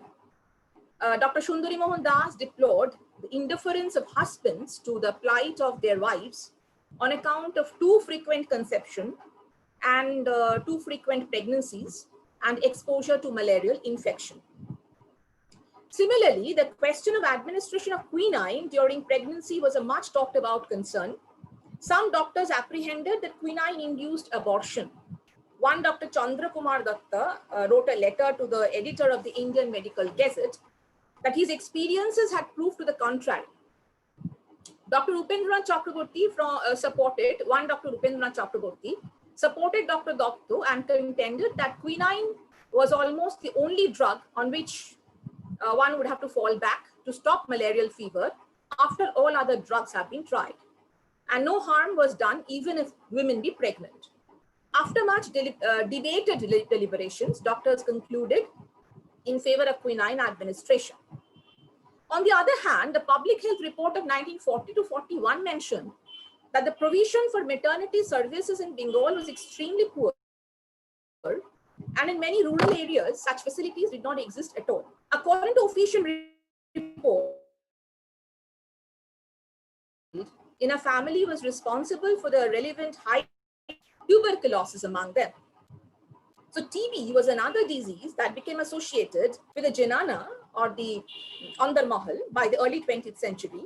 The higher prevalence of TB among Indian women got associated with several cultural practices like seclusion of women, child marriage, early pregnancy, and hygienic practices during delivery and other related issues. Well, the first extensive study of tuberculosis in India was published in 1920 by Dr. Arthur Lancaster, who devoted 2 chapters in his book that dealt with the causation of tuberculosis. He pointed out, Dr. Lancaster pointed out, that in many Indian cities, more than twice as many women as men suffered from consumption, but that the tuberculosis death rate varied by region and religious community. Lancaster sought to explain the reasons why he thought the seclusion of women favored tuberculosis. He stated that if one viewed the tubercle bacillus in its relations with the human body, one would recognize that unless exposure to infection was prolonged, I emphasize, unless exposure to infection, the healthy human body had the power to destroy the tubercle bacillus and thus resist the disease. Only when the resistance of the body was diminished did the bacillus find a suitable soil in which to propagate. Exercise and fresh air braced up the muscles and gave tone to the entire body, vulnerable to attack, especially as Indian dwellings were liable to contain active tuberculosis germs. Lancaster asserted the point that the Parda system exercised the most serious effects by reducing to a minimum the opportunity for obtaining fresh air with its strengthening and protective influence. The health officer of Calcutta, Dr. Craik, noted that tuberculosis, which thrived in damp, dark, airless corners, played havoc in jananas, for lighting and ventilation were absolutely disregarded to secure privacy. It was mentioned that the most striking feature of the disease in Calcutta was its preponderance amongst the female population. The rate of the deaths among the females, or rate of the disease among the females, was double than that of males. Poverty, overcrowding, lack of cleanliness, bad ventilation, and drainage were all high in proportion. More than half of the families in which women belonged lived in only one room, and the average number in the family was 5 persons, including children. Now, there was no institution in Calcutta which provided for the special antenatal tuberculous women. The maternity hospitals and wards had no arrangement for isolation and prolonged inpatient treatment of such cases.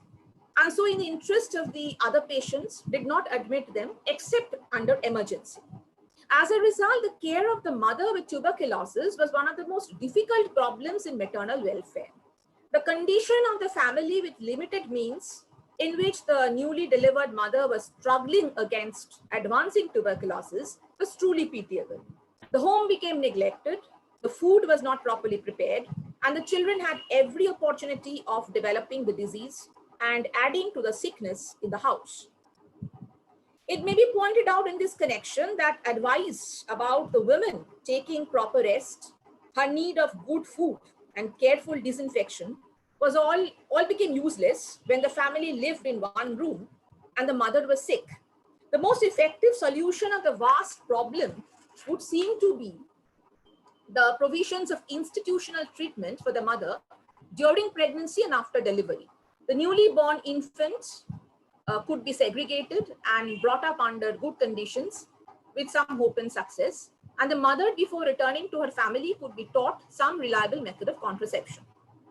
Now, it would be judicious to analyze the opinions of Indian women doctors in this regard. Dr. Rukma Bai found a practice at Rajkot, the growing popularity of parda, which was regarded as a mark of social status, was responsible for the increased incidence of stunted growth and tuberculosis amongst girls. By the early decades of the 20th century, the parda system's significance in medical discourse and practice thus began to be centered increasingly on parda's new visibility as a source of disease. Now, in the 19th century, the janana was viewed in general terms as dark, unhygienic space. By the 1920s and 30s, parda observance became causally connected in medical research to specific diseases such as osteomalacia and TB.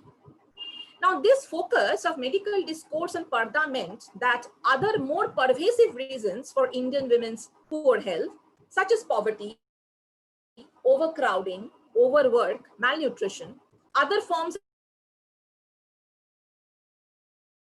colonial regimes' own contribution to these varied social and economic ills were systematically obscured or ignored. In hospital settings across the globe, maternal mortality rates began a steep result of the introduction of effective therapies, medications, and improved general health. Prior to this improvement, we find that despite the weak and uneven statistical base on which assessments of mortality rates were rested, available data suggested that maternal and infant mortality rates were significantly higher in India during the final decades of the 19th century and the first decades of the 20th centuries. Well, over the last 20 years or so, I'm not referring to the post-colonial period, but just over the last 20 years or so, great achievements have been made in the reduction of deaths in women during pregnancy, childbirth, and the first 6 weeks postpartum. Globally, there has been a decline of 45% of delivery deaths from 1990s till 2013. Still, In many parts of the world, maternal mortality remains unacceptably high, with wide regional and sub-regional variations. The maternal mortality ratio is still 14 times higher in developing regions, developing countries than in developed ones. In 2013 itself, Sub-Saharan Africa and South Asia accounted for 62% of all maternal deaths worldwide. This situation raises questions about how maternal health strategies can and should be increasingly customized and targeted to accelerate progress in saving the lives of the mothers. The global health community is growing more aware of the ways in which infectious or communicable diseases contribute to the challenges facing maternal health. Mothers affected by these conditions are more susceptible to serious intrapartum bacterial infections. Mothers affected by infectious diseases. The impact of malaria on maternal health depends on age, as younger mothers are more vulnerable, on gravidity, as first pregnancies are more risky, nutritional status, immunity status, prophylactic treatment, and co-infection with other diseases. TB infection or tuberculosis has significant implications for newborns. Pregnant women with pulmonary TB have approximately twice the risk of delivering a baby who is premature or low birth weight, and 6 times the risk of a perinatal death. Now, on the other hand, sexually transmitted diseases such as HIV or AIDS appear to increase the risk of infections in pregnancy, childbirth, and postpartum postpartum period, with HIV-infected women experiencing 3 times the risk of puerperal sepsis. It is all the more important for us to comprehend the full impact of, since we are facing a grave crisis, it is all the more important for us to comprehend the full impact of COVID-19 on maternal and reproductive health, as new mothers and their newborn babies encounter the harsh consequences of lockdowns and global containment measures. The countries where delivery death rates were already high in the pre-pandemic scenario are mostly middle and low-income countries, such as India. Pregnant women are more susceptible to infection due to pregnancy-associated changes in their immune system. Hence, in this pandemic situation, developing countries need to ensure steady access to stable antenatal, delivery, and postnatal services. Even in the pre-pandemic situation, high-quality and timely maternal health care services remained inaccessible and unaffordable to millions of women.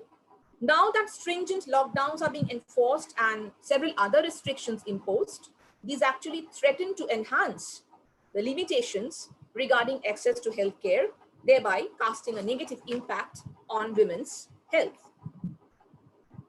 Now, I would conclude my speech by saying that maternal mortality, either indirectly or directly due to childbearing, causes is known to contribute largely to the toll of female life in India, but exact information on the subject is very meager. We find that the statistics that we get during the colonial period, exact information, such the returns as are available from the health departments of different provinces, show rates which varied greatly from province to province. In some cases, they were based on returns from limited areas only. And the figures are valueless on account of inaccuracy of registration of births and deaths and unreliability of stated causes of delivery deaths. So they give a very meager idea of the true state of affairs. Thank you for your patient hearing. Was I audible? Could you hear me? Thank you for your extremely informative presentation, ma'am. You were perfectly audible throughout. We can now move to a short question-answer session. Ma'am, there have been questions on the relationship between Eastern and Western medicine and treatment. We have been asked by Shutopa Sen, is there a conflict between Western and indigenous medicine and its usage in the historical context? And also, how did women benefit from the usage of Western medicine if they did? Professor Debarati Ganguly has also asked, was there a difference in the reception of the usage of Western medicine between married women and unmarried girls, if any? So if you could expound on this. These are very interesting questions. Actually, childbirth, I'm working on childbirth. I'm referring to the next, second question. I'm working on childbirth. So naturally, childbirth is associated with married females, and mortality rates is also connected with, married women. So regarding the reception of Western and indigenous medicine, we find that Western medicine was gaining popularity, but it was not accessible to a large section of women in the remotest corners of India.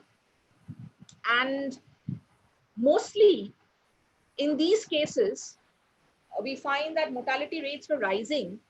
In these cases, in the treatments, very often we find that women would resort to some quackery, which we in Bengali, which we call totka, for example, in abortion related cases and all that. So Western medicine, I think, was restricted to a certain section of the population. And as regards as reception of Western medicine was concerned, as I said, that little information is found, information is available on the response of the women, actually, how women responded. And mostly we find that they would be treated by Western gynecologists, male doctors. Of course, they would prescribe to Western medicine and in some cases indigenous ones. So that is my that is what I had to say. Thank you, ma'am. Ma'am, we have another question from Archana Verma. She has asked that you have talked about high maternal mortality during colonial period. Yes. She has asked whether there is a significant difference in maternal mortality rate between colonial period and present times, and also what steps the government should be taking in the current situation to address maternal health. Yes, as I said that. Of course, in my paper also I mentioned that maternal mortality rates are declining, but situation has not changed drastically. So the government should intervene, and we find that in the remotest areas of the country, remotest areas of Bengal also, still women are not getting access to proper healthcare, proper, antenatal delivery services, postnatal, etc. So in countries like India, in developing countries like India, I think the government should intervene and emphasize more on catering to the needs of pregnant women. Thank you. And one last question. It has been asked, in the present pandemic situation and also in historical pandemics, how have marginalized women like prostitutes, how have they fared? How have they been affected by such emergencies? Well, this is a question that I need to, I think, I would like to explore. I have not actually explored this part. So I think I need to explore more on this. Thank you very much, ma'am. Thank you for your detailed presentation and for your well thought out answers to all the questions. We shall now move on to the next speaker. I now introduce Dr. Shahara Ahmed. Dr. Shahara Ahmed will be speaking on epidemics and the indigenous tribes of colonial Bengal. Dr. Shahara Ahmed is an associate professor of the Department of History, Rabindra Bharati University, Kolkata. Groomed in the unique atmosphere of the rapidly developing subject of environmental history in the last 20 years, she received both her MPhil and PhD degrees from the University of Calcutta, focusing on its development in Bengal, encompassing aspects of forestry and related themes in colonial and post-colonial era. Her other research interests include the social and political history of health, medicine, and environment in pre and post independent India, comparative studies in local history of India and Europe, and the diasporic communities in Bengal. She is the author of the book Woods, Mines, and Minds, and she has published several papers in national and international journals. I now request Dr. Shara Ahmed to kindly begin her presentation. Thank you. Thank you, Orko. Am I audible? Yes, ma'am, you are perfectly audible. Thank you, Orko, for your kind words, and a very good evening to you all. Respected Reverend Father Dominic Xavier, the extremely efficient team of organizers at St. Xavier's College. I also take this opportunity to let you know that the Department of, on behalf of the Department of History and Ravindra Bharati University, it has been a wonderful opportunity to have collaborated with you. This would be, I think, a beginning for our students also, so that they have the opportunity to interact with each other. And besides, I would also like to thank every person who has put in a lot of effort for the last I don't know, months, days, that you have worked on all trying to overcome all the technical glitches, trying to be we have done, I think you have done your best to be techno savvy, and I think it's been a wonderful opportunity here today. So what I will, my presentation though is, I must say, as I've mentioned, on the indigenous tribes of colonial Bengal, I would be rather focusing on certain particular areas of Bengal. Particularly, it will be sub-Himalayan Bengal. It will be Jalpaiguri and its neighboring districts, Duars and its neighboring districts, and parts of Jungle Mahal, not entirely Bengal.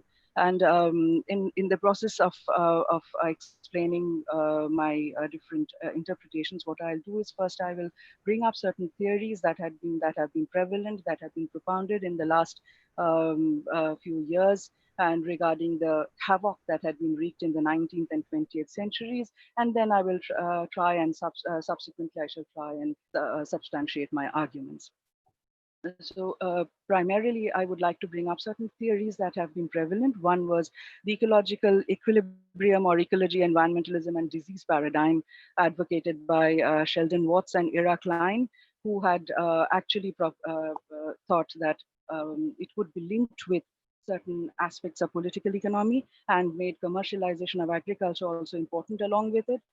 The other theory was the location-specific theory that made certain diseases peculiar to a locale, peculiar to a location, and colonial records, archival records are replete with references to remarks like denser the jungle, the more endemic the disease, and the more febrile the atmosphere. So we need to look into that. The other theory that had been propounded was the veracity of the theory of racial immunity, which has been largely a very controversial area. And this is where I want to bring in a lot of literature that has been found in indigenous records and folklore. So indigenous tribal population were immune to certain diseases was one other theory, and we need to look into the veracity of that, and also look into the argument whether these notions were actually kind of conditions to validate colonial rule. And the fourth, of course, is we are more, I think, have been certainly more acquainted with, was the nationalist critique of it, which has which has identified that commercialization policies were responsible for the rapid propagation of diseases like which have in fact in the latter half assumed some kind of epidemic proportions, which are very we are more familiar with, as Professor Aurobindo Shamanto and others like Professor Shandip Sinha and others have popularized these discourses. And as we know that the first wave of cholera epidemic was witnessed in 1817 and malaria in the 1820s. This was somewhat, this was alternatively, cholera and malaria were seen in these regions, especially the Duars and the Jungle Mahals and the neighboring districts of Kuch Bihar and other places that we are referring to. So in waves, it was at least cholera was seen in at least 6 waves from 1817 till the 1890s, and so on and so forth for malaria as well. So for these, one can say that since these diseases were kind of uh, instigated some kind of research and survey investigations for the causation of the disease. So regarding the causation of malaria, we didn't get to know much about it till the end of the 19th century. Most colonial and topographical texts have identified fever as a primary attribute of the environment of Bengal. An initial concern was the health of the obviously the Europeans and their company officials, and later on this quickly merged into discussions of the health of the indigenous population and the impact of malarial fever on the indigenous population. And we find graphic accounts of it, like James Taylor gives graphic accounts of it on the floods and on the environments of Dhaka, and the effects of flood on the environments of Dhaka. And also, due to this, we find that observation and experience had emboldened some physicians to try to identify those regions of India where malaria appeared particularly prevalent and severe. And these obviously were those waterlogged areas with low jungle and obviously parts of terai, but almost any, not only terai, but almost anywhere where moisture combined with rainy atmosphere and there were marshy land, and such as the most parts of lower Bengal and the canal tracts of northern India were identified as those areas.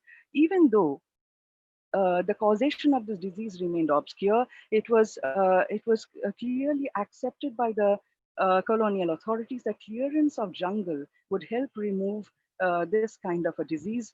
And not only malaria, it was identified as collectively as malarious fevers, which means there were a number of other fevers also which was causing a lot of havoc. Malarial fevers, including Kala Azar, as Srijoni had mentioned some time back in her presentation, that there would be certain similarities between hers and mine, since the topography and the geographical proximity of the two regions are evident. And it was clearly accepted that the forests and forests need to be cleared up, it needed to be opened up, and tribal areas would be opened up for outside agricultural colonization. And this was also advocated in other parts of India. We find similarities in other places in 1871 central provinces. We find that Captain J. Forsyth argues that the obstacle of malaria would persist only so long as the country continued to be unclear. So he cited examples of other areas like Wayanad, Kachar, and other instances where malaria, which places where he thought was absolutely malarious. Also in other parts of Western India, in 1914, Major W.H. Kendrick established a detailed report on malaria on forested areas. At the time, nearly 40%, he said, was still forested, particularly in the hills, and identified them as the most malarious. Endemic malaria, he thought, was associated with forests, and Kendrick thought that though obsolete in some terms, he said that jungle fever was the term that he would be using most popularly. So he said the denser the jungle, the more the endemicity, the greater the extent of malarious fevers, the greater the incidence of malarious fevers.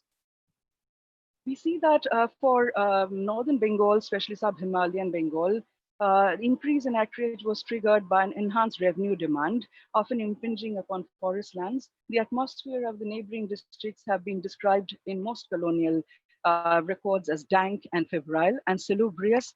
The earliest reference to diseases in colonial repertoire was by J.D. Hooker, who in his itinerary of Hooker, he in fact laments that such a beautiful country could be so malarious. W. W. Hunter, again in the 1870s, mentions that the principal endemic diseases of the district were malarious fevers, both remittent and intermittent, with all their complications. The chief diseases that have been identified by most of the surveyors and the administrators were cholera, dysentery, diarrhea, goiter, and leprosy. The first two have been made for the first two. It was the dampness of the climate and the soil that have been made responsible, and together with that we have the exclusive heat in the summer months followed by the cold after sunset, and goiter was also attributed to water, to stream water. The opening of the Duars forest was initiated in the 1860s, as it was believed that 1860s would be the period, would be a benchmark, would be actually a watershed period where most of the railway lines and opening of the forests begin in the Duars, and this is equally important, akin to the Jungle Mahals as well, because since the Jungle Mahals also opened up at around the same time. And dense forest covered that was the undergrowth and intermittent marshes soon were transformed into quote unquote managed landscapes, allured by the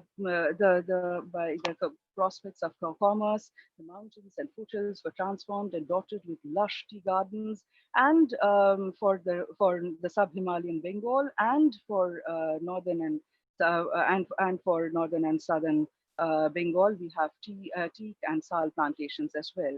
So the opening of the country was absolutely complete by the inauguration of the railways.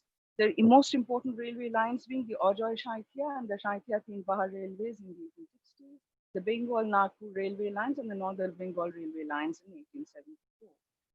One needs to harp on the fact that even after the initiation of these changes, the history of diseases did not change its character in the early 20th century or in the latter half of it. So the arguments that have been advanced that certain diseases are location specific, and opening up of the jungles and opening up of the forests would lead to a country free of malarious fevers was to a certain extent quite inconclusive. So first-hand report that was submitted by D.H.E. Sonda and Milligan, settlement officers of the times, who had mentioned that these diseases, particularly malaria and cholera and other diseases like dysentery and other stomach diseases, were prevalent in the Duars, Jalpaiguri, and a similar kind of record we find for the Jungle Mahals as well. Malarious fevers were worse after the rains, and in the low-lying country bordering the Santhal Parganas, Damini portion of the Godda and Pakur subdivisions were noticed. In localities, it was also found that the land was apt to become stagnant water collected in these hollow pits and depressions. And most type of fevers were intermittent and remittent fevers, which were seen during the rainy season and after the rainy season as well. Eruptive fevers such as smallpox, measles, chicken pox were endemic throughout the Santal Parganas, and Gorbeta, Barabhum, Bonjabhum, Dolbhum, the entire area of Midnapur, Purulia was endemic to these diseases. Epidemics of cholera appeared from time to time, beginning with the rains, and then again ending with the rains after probably just before autumn set in. In the Rajmahal, Godda, and Deogar subdivisions, we find that worst epidemics were seen in 1897 and 1906. And the first outbreak of plague in southern Bengal in the Jungle Mahals occurred in Sahibganj in 1901. Influenza had appeared in epidemic form in the late 19th and 20th centuries. A.K. Jameson's settlement report corroborates that Dr. Bentley purported that it was largely due to waterlogging that malarious fevers had become rampant. So, despite their arguments, one would like to put in that these theories alone do not explain why certain areas were endemic and later to certain diseases and then became epidemic. And with this, I come to my third question, which deals with racial immunity. It has often been said that most of the colonial records maintain that some of the indigenous communities, indigenous tribes particularly, developed a level of immunity to the diseases which often became epidemic. And a common belief by the colonial fathers was that despite the fact that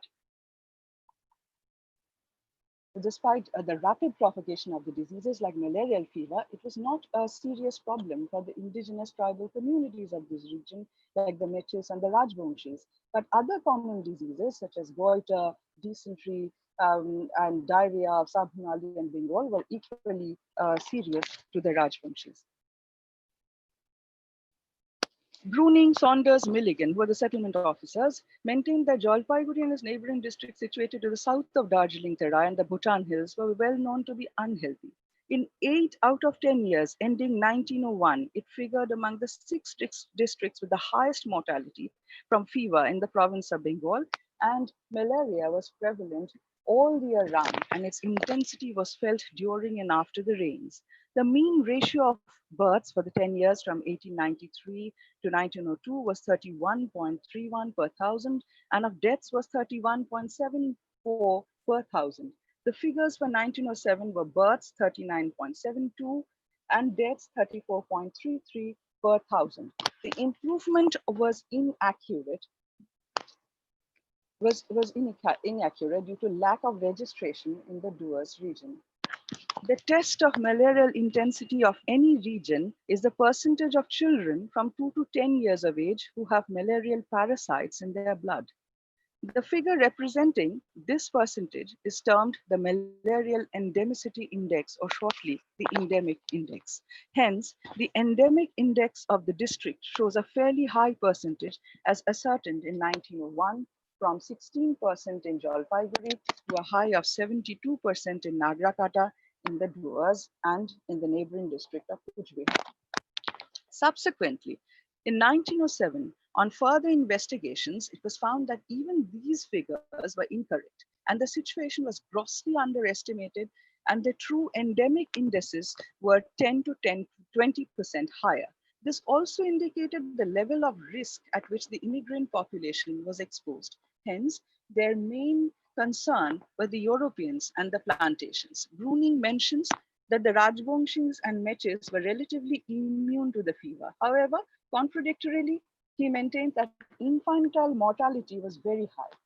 The existence of a sturdy people in such a deadly region can only be explained, according to him, as the survival of the fittest.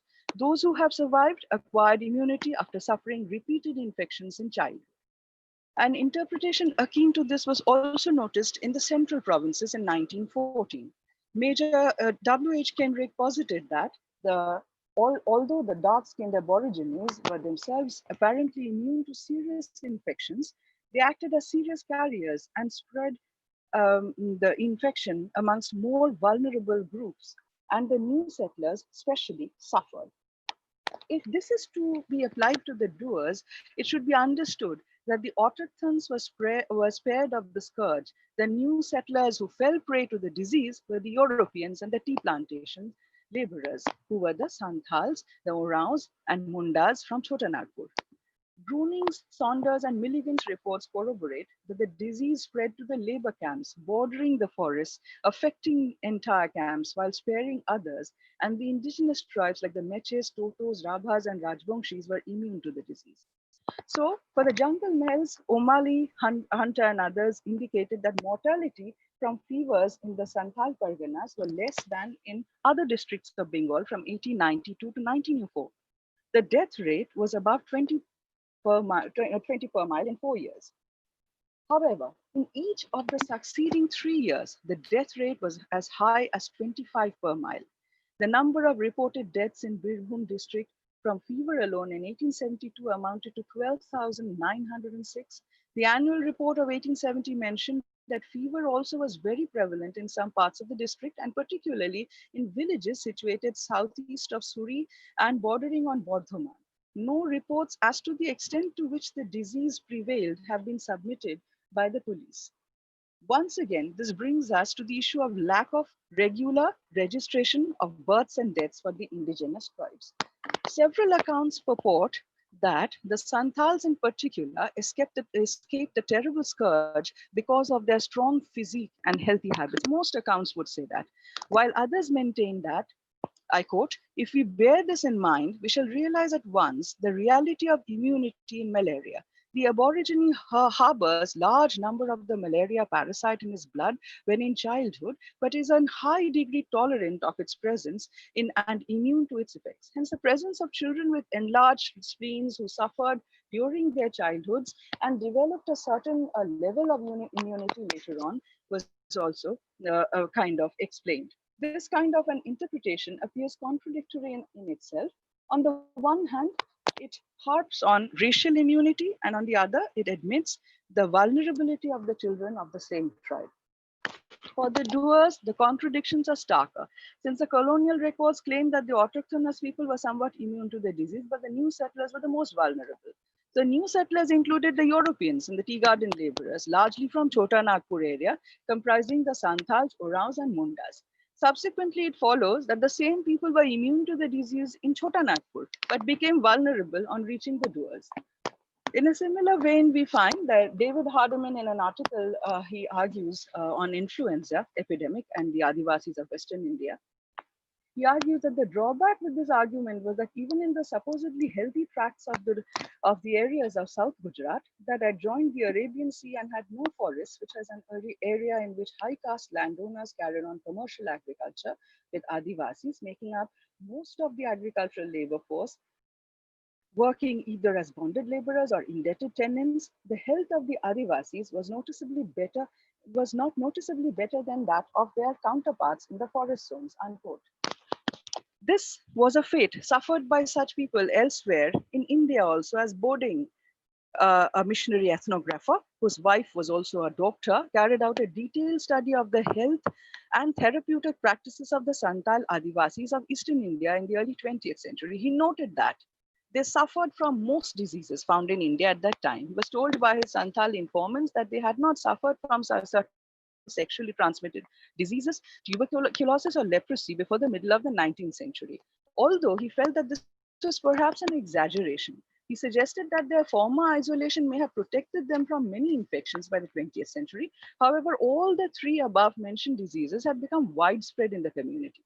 The most prevalent maladies of all were malaria, then skin diseases, bowel complaints such as dysentery, eye diseases, pneumonia, and rheumatism, is what P.O. Boding concludes. All of this suggests that the indigenous population of the region were particularly vulnerable in epidemics. Colonial records maintain that cholera was seen throughout the years in 19th and 20th century Bengal. Pruning maintains for Jalpaiguri and its neighboring districts, and Hunter and O'Malley for the Jungle Mahals. And the sanitary commissioners reports attest that many streams and wells might have been contaminated and may have reduced flow or dried up, rendering it epidemic. The two worst epidemics on record for the Santhal Parganas was in 1897, when 7,107 or 4 per mile of the population died, and of 1906 when the number of deaths was 6,160% for 3.4 per mile. The mortality rate for tribal population of Jalpaiguri was 2.36% of the total mortality of the district. The worst affected tracts were the Falakata and Alipur tehsils, and the reason for this was a considerable Mech population who were infected. Owing to their nomadic habits, cholera propagated at a rapid pace. Cholera occasionally appeared in an epidemic form. It prevailed throughout the area in 1865, especially among a gang of prisoners from Rangpur jail who were engaged in building barracks for troops at Jalpesh. In April 1869, again cholera broke out in the eastern and western parts of the district. The district spread northwards from Kuch Bihar, which it had previously ravaged, and also from Rangpur and Purnia districts, where it was virulent. It advanced into the doers, attacking all sexes, ages, and castes alike, and sparing few. The disease followed the main line of road appearing at Titalia and Shiliguri. It also occurred in the south of Jalpaiguri town. Sporadic cases were also seen in the northern tracts. So it subsided with the coming of the rains in May. This was followed by another scourge in 1872 and lasted from April to November. So Milligan further corroborated that the figures of mortality in the jail showed that out of a daily average of 61.26 prisoners, 20 deaths from cholera occurred within 35 days. In 1885 to 86, mortality owing to fever was 23.71 per mile. And in 1886-87, it was 31.01 per mile, being the worst in Bengal. This is according to the report of the administration of Bengal 1885-87. So Groening further elaborated that they don't bury their corpses like other races, but throw them into the nearest streams, which means he's indicating the Mech population, and they flee to the forest, polluting the streams with bodies. As a result, the streams get polluted and infect the people who use the stream water living along the forest tracks. The Doers Labor Act was passed in 1912 with an aim to elevate their conditions. But it seems that Milligan opined that the period 1906 to 16 sanitation was a major problem for Jalpaiguri and the neighboring districts. 1924-25, highest death rate from cholera was reported. Charitable dispensaries were operational though few were in number. The Meches and other tribes, however, had either fled or the services never reached them. The system of registration of mortality for some selected urban and rural areas was introduced under the Bengal Births and Death Registrations Act 1873. However, this was mainly confined to the urban areas and at a limited scale in the rural areas. So if I quote from one of Groening's descriptions, he writes, the inhabitants are generally dull, looking with their pale faces, enlarged abdomen, and emaciated limbs, and their health on the whole giving proof of it being below par. Women were generally in worse health than men. The connection between malaria and enlarged spleen and anemia was pointed out by missionary doctors working in the tract in 1926. They called this malarial anemia, but more recently investigations in this area have discovered that there is widespread sickle cell anemia amongst the Adivasis. While providing some protection against malaria, it is also very debilitating. There is also a close connection between female nutritional anemia and maternal and fetal morbidity and mortality. An Indian anthropologist who carried out research in this area in the late 1920s remarked on the very high infant mortality rate in the Adivasi village that he studied, with 52.7% of all deaths there being of children under 5. 24.4% of all children fail to survive to their 5th birthday. So this all left the Adivasis of this region particularly vulnerable to epidemic diseases. The poverty, poor sanitation, diet and water supply, and the chronic malaria sapped their energy and undermined their immune systems. Along with that time and undiagnosed sickle cell anemia all made them particularly susceptible when other diseases like influenza, like other fevers attacked those regions, swept over those regions. And to compound this, the colonial state failed to provide any welfare for these people, and in particular, any meaningful healthcare guidance and leadership and aid from civil society organizations were poorly developed and only able to have a small impact. The Adivasis were largely left alone to suffer, and so traumatic was their experience that to this day, they still in those hill and forest villages remember that terrible time.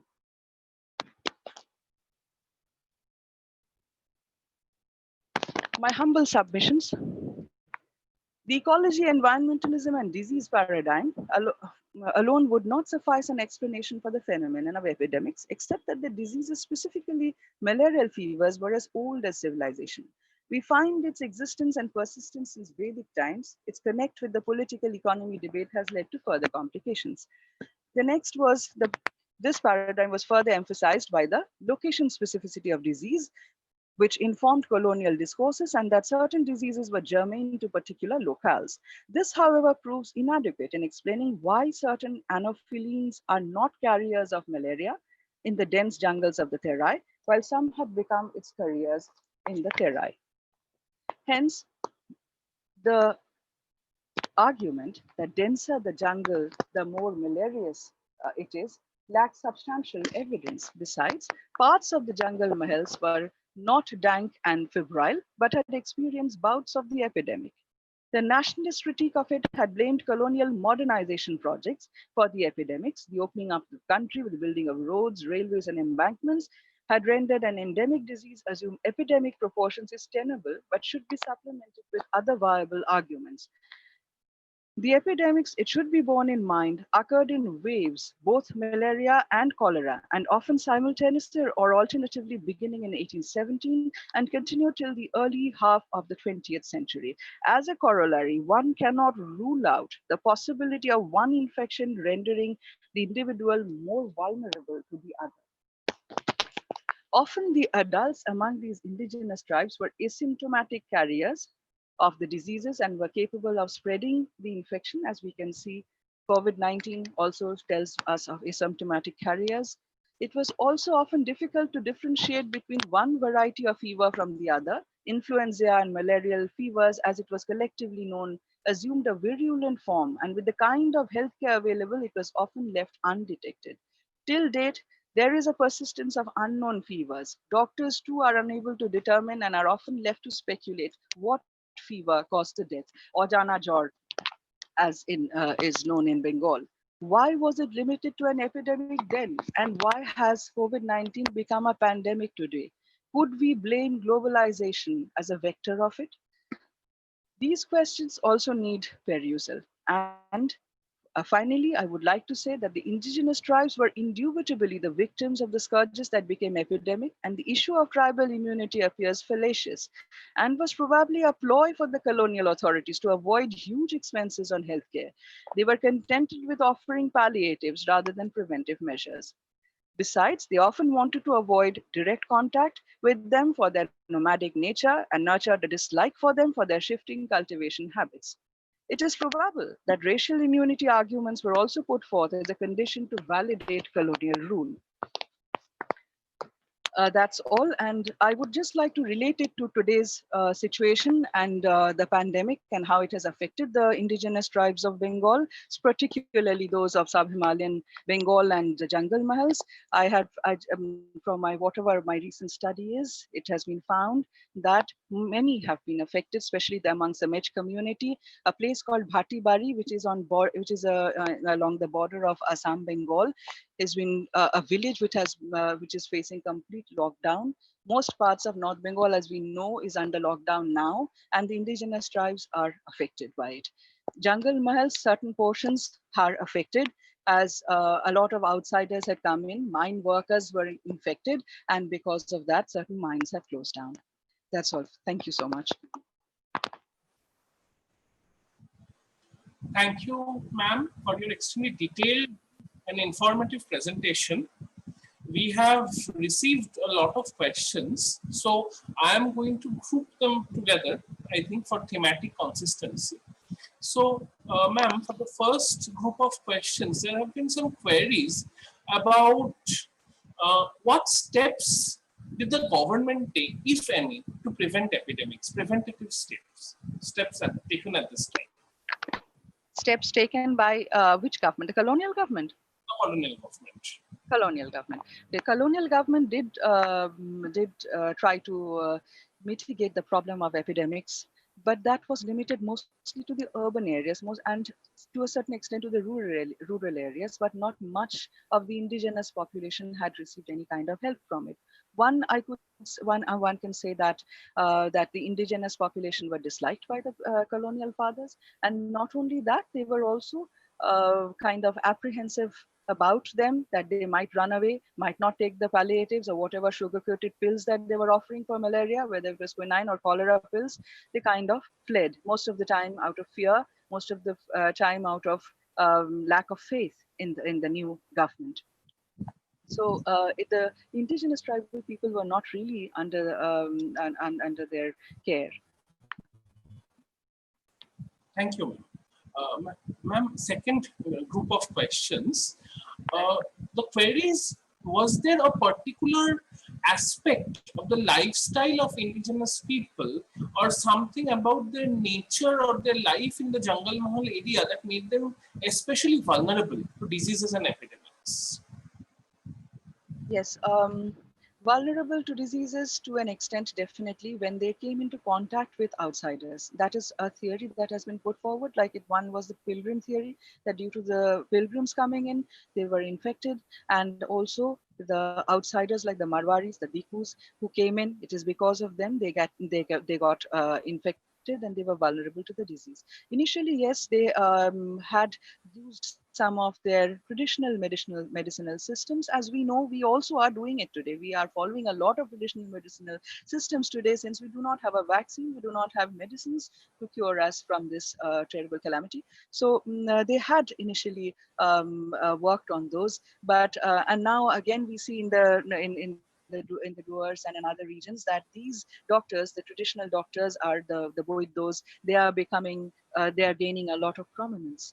because traditional medicines have become so important. But at the same time, one cannot rule out the fact that the community, the indigenous communities were extremely vulnerable to the diseases once they came into contact with the outsiders. It is all right when they were isolated in some part of the jungle, that is all right. But whenever they are coming in contact with people, when they are working as laborers, they're working in the towns, coming to the urban areas, they are definitely, they have the fear of being infected. So, ma'am, to connect with this idea of workers, there has been a question where local workers or migrant workers more influential in terms of immunity and being carriers of epidemics in the colonial period. Migrant workers, not that much during the colonial, but as far as my reading goes, it was said that the indigenous communities had become immune to the disease. That was probably a misreading of what was happening then. But at the same time, it was said that the migrant laborers who came to the plantations, like the Santhals, the Mundas, and the Oraos who came to work in the plantations, were the ones who became vulnerable to the diseases.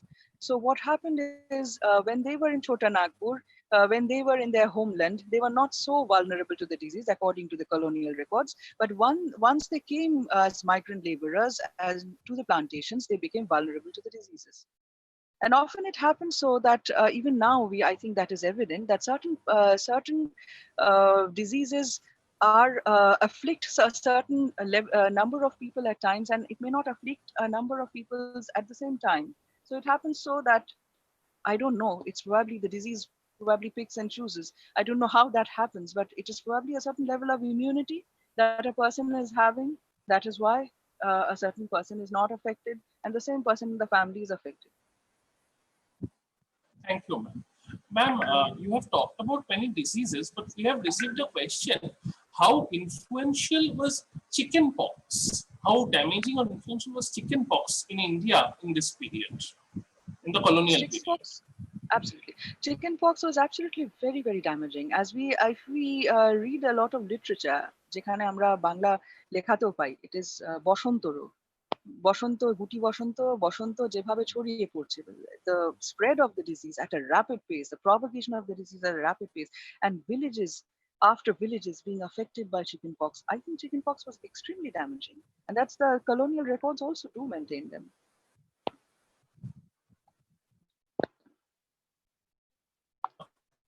Regarding both the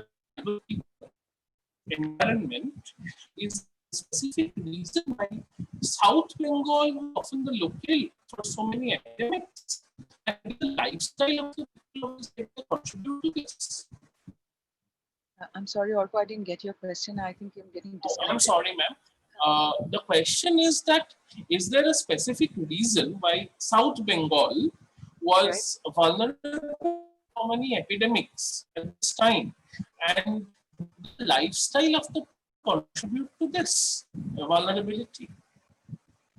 Yes, South Bengal was vulnerable to epidemics. Lifestyle, I would say, if one does not maintain the idea of quarantine, the idea of isolationism, in that case, definitely yes, South Bengal becomes more vulnerable because South Bengal, maybe due to a rapid pace of urbanization also that taking place, the railways, coming of the railways, the coming of the embankments, and that all that would have made them a little more vulnerable. That is true.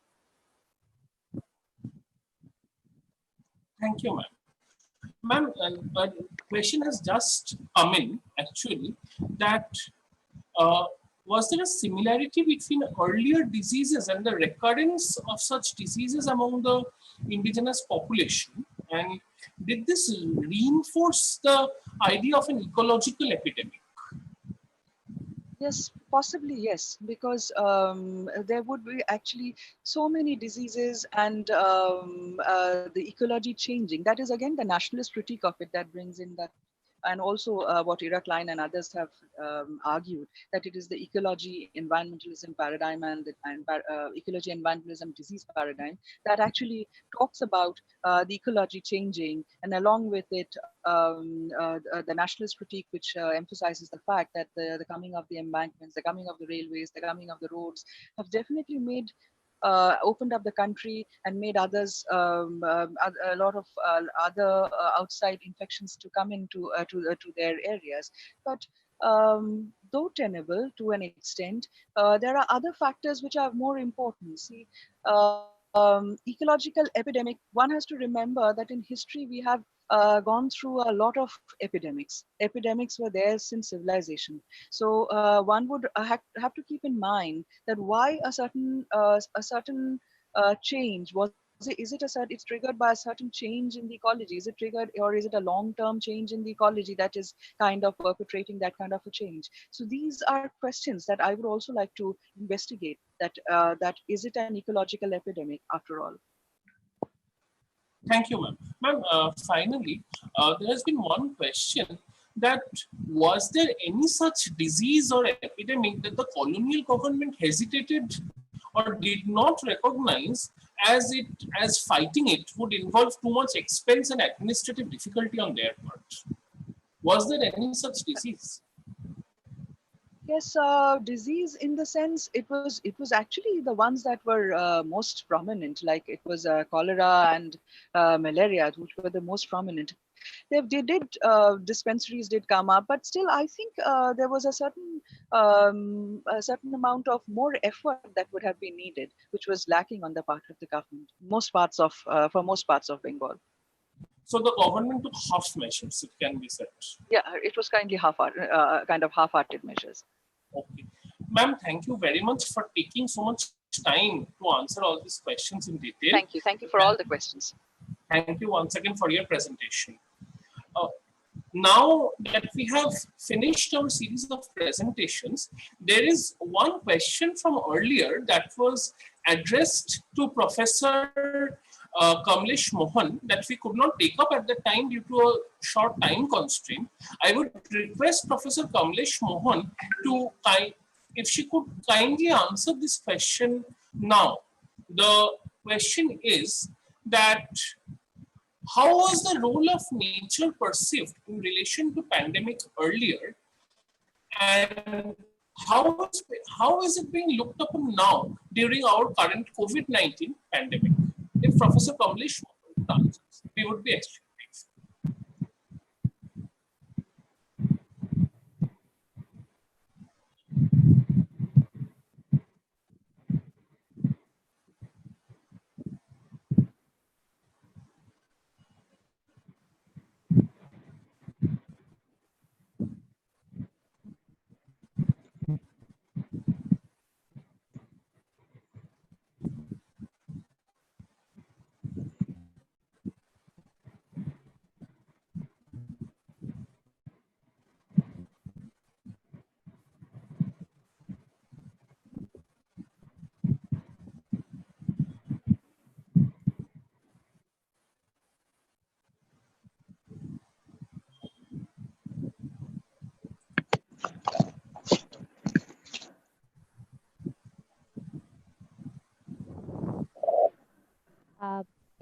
Ma'am, are you there?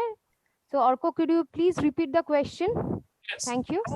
Ma'am, earlier we missed this to you. The question is, could you highlight how nature and the role of nature was perceived in the colonial period and how this affects the current pandemic?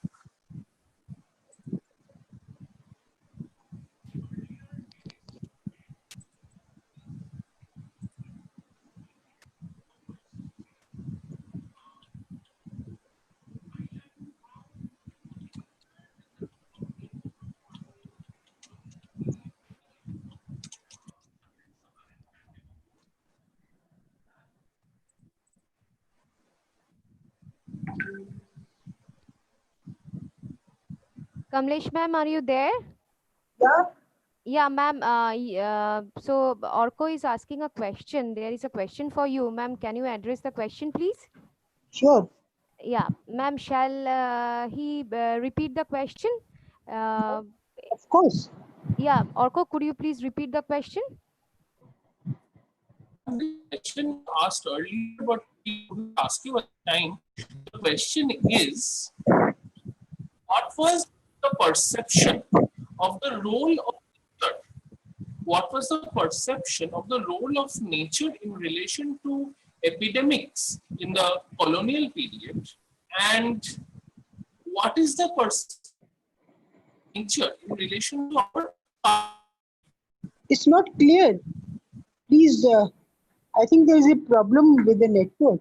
The voice is not clear. ma'am, The question is not clear. I will repeat the question, ma'am. Ma'am, Yeah. the question is, what was the role of nature in relation to colonial era epidemics and in What is the comparison the role what is the relation? Please, what is the relation between the between role of nature role of in nature? colonial epidemics? Okay, okay. So it's the role nature and epidemics. What you mean? Yes, ma'am. Yes, ma'am. That's the Okay. question. Well, in the colonial era, as now also, uh, we exploit nature too much, and in the European context, their approach is confrontation with nature, that is, exploiting its resources as much as possible. And when there is deforestation or control of water resources or creating new habitations, then it means the balance in nature is upset. When we upset the ecological balance, then the problems arise. So, for example, I would say construction of transportation lines, railway lines in India itself, before the need arose, they had constructed the railway lines because in order to promote their globalization of raw material, raw agricultural products, uh, and sending them to the other countries for the purposes of trade or capitalist benefit.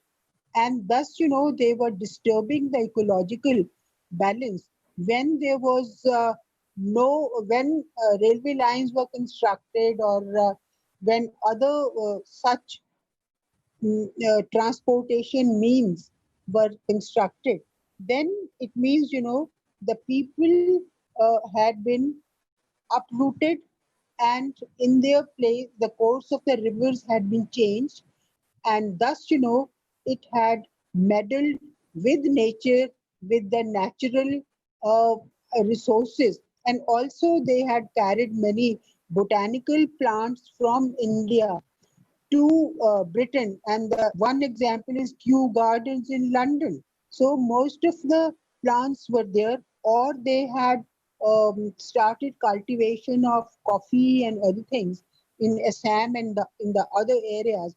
So they were meddling with nature. They were not trying to respect nature. So too much exploitation or over exploitation was one reason. Another example is construction of canal colonies in Punjab, in West Punjab. There also they had exploited uh, nature.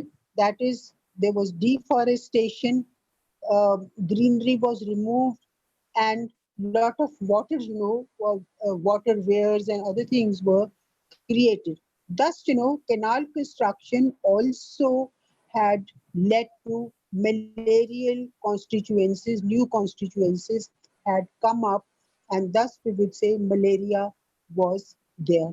Is it okay, or you want more explanation? Yes, ma'am. Thank you very much for that answer. Thank you, ma'am. Mm.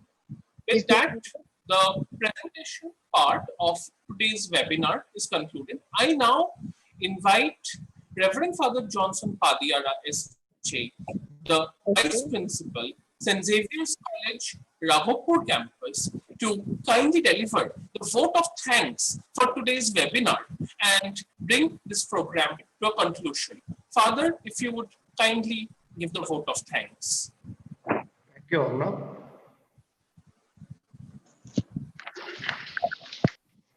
Respected Father Dominic Xavier SJ, Principal, St. Xavier's College, Kolkata. Distinguished speakers of this evening, professors, students, and participants. First, I would like to thank our principal, Father Dominic Xavier, for giving us the opportunity to organize this seminar on revisiting epidemics and pandemics in India, and for his keynote address at the start has enlightened us on the theme of seminar. My sincere appreciation to the distinguished speakers, Dr. Kamalesh Mohan, Professor Emeritus Department of History, Punjab University, Dr. Sahara Ahmed, Associate Professor, HOD, Department of History, Rabindra Bharati University, Dr. Aparajita Dhar, Assistant Professor, Department of History, University of Burdwan, and Dr. Srijani Bhattacharjee, Fellow, Maulana Abdul Kalam Azad Institute of Asian Studies. We thank all the eminent speakers of the day for their scholarly presentations and making us understand in a very lucid manner the epidemics and the pandemics that we suffer today. One of the speakers very nicely put it. The COVID-19 is here because we are the reason for it. We have lost our respect for our Mother Nature, our Mother Earth. The sky is very blue now, it's very clear. Animals are there everywhere. They have found a space. We have to look after those animals now.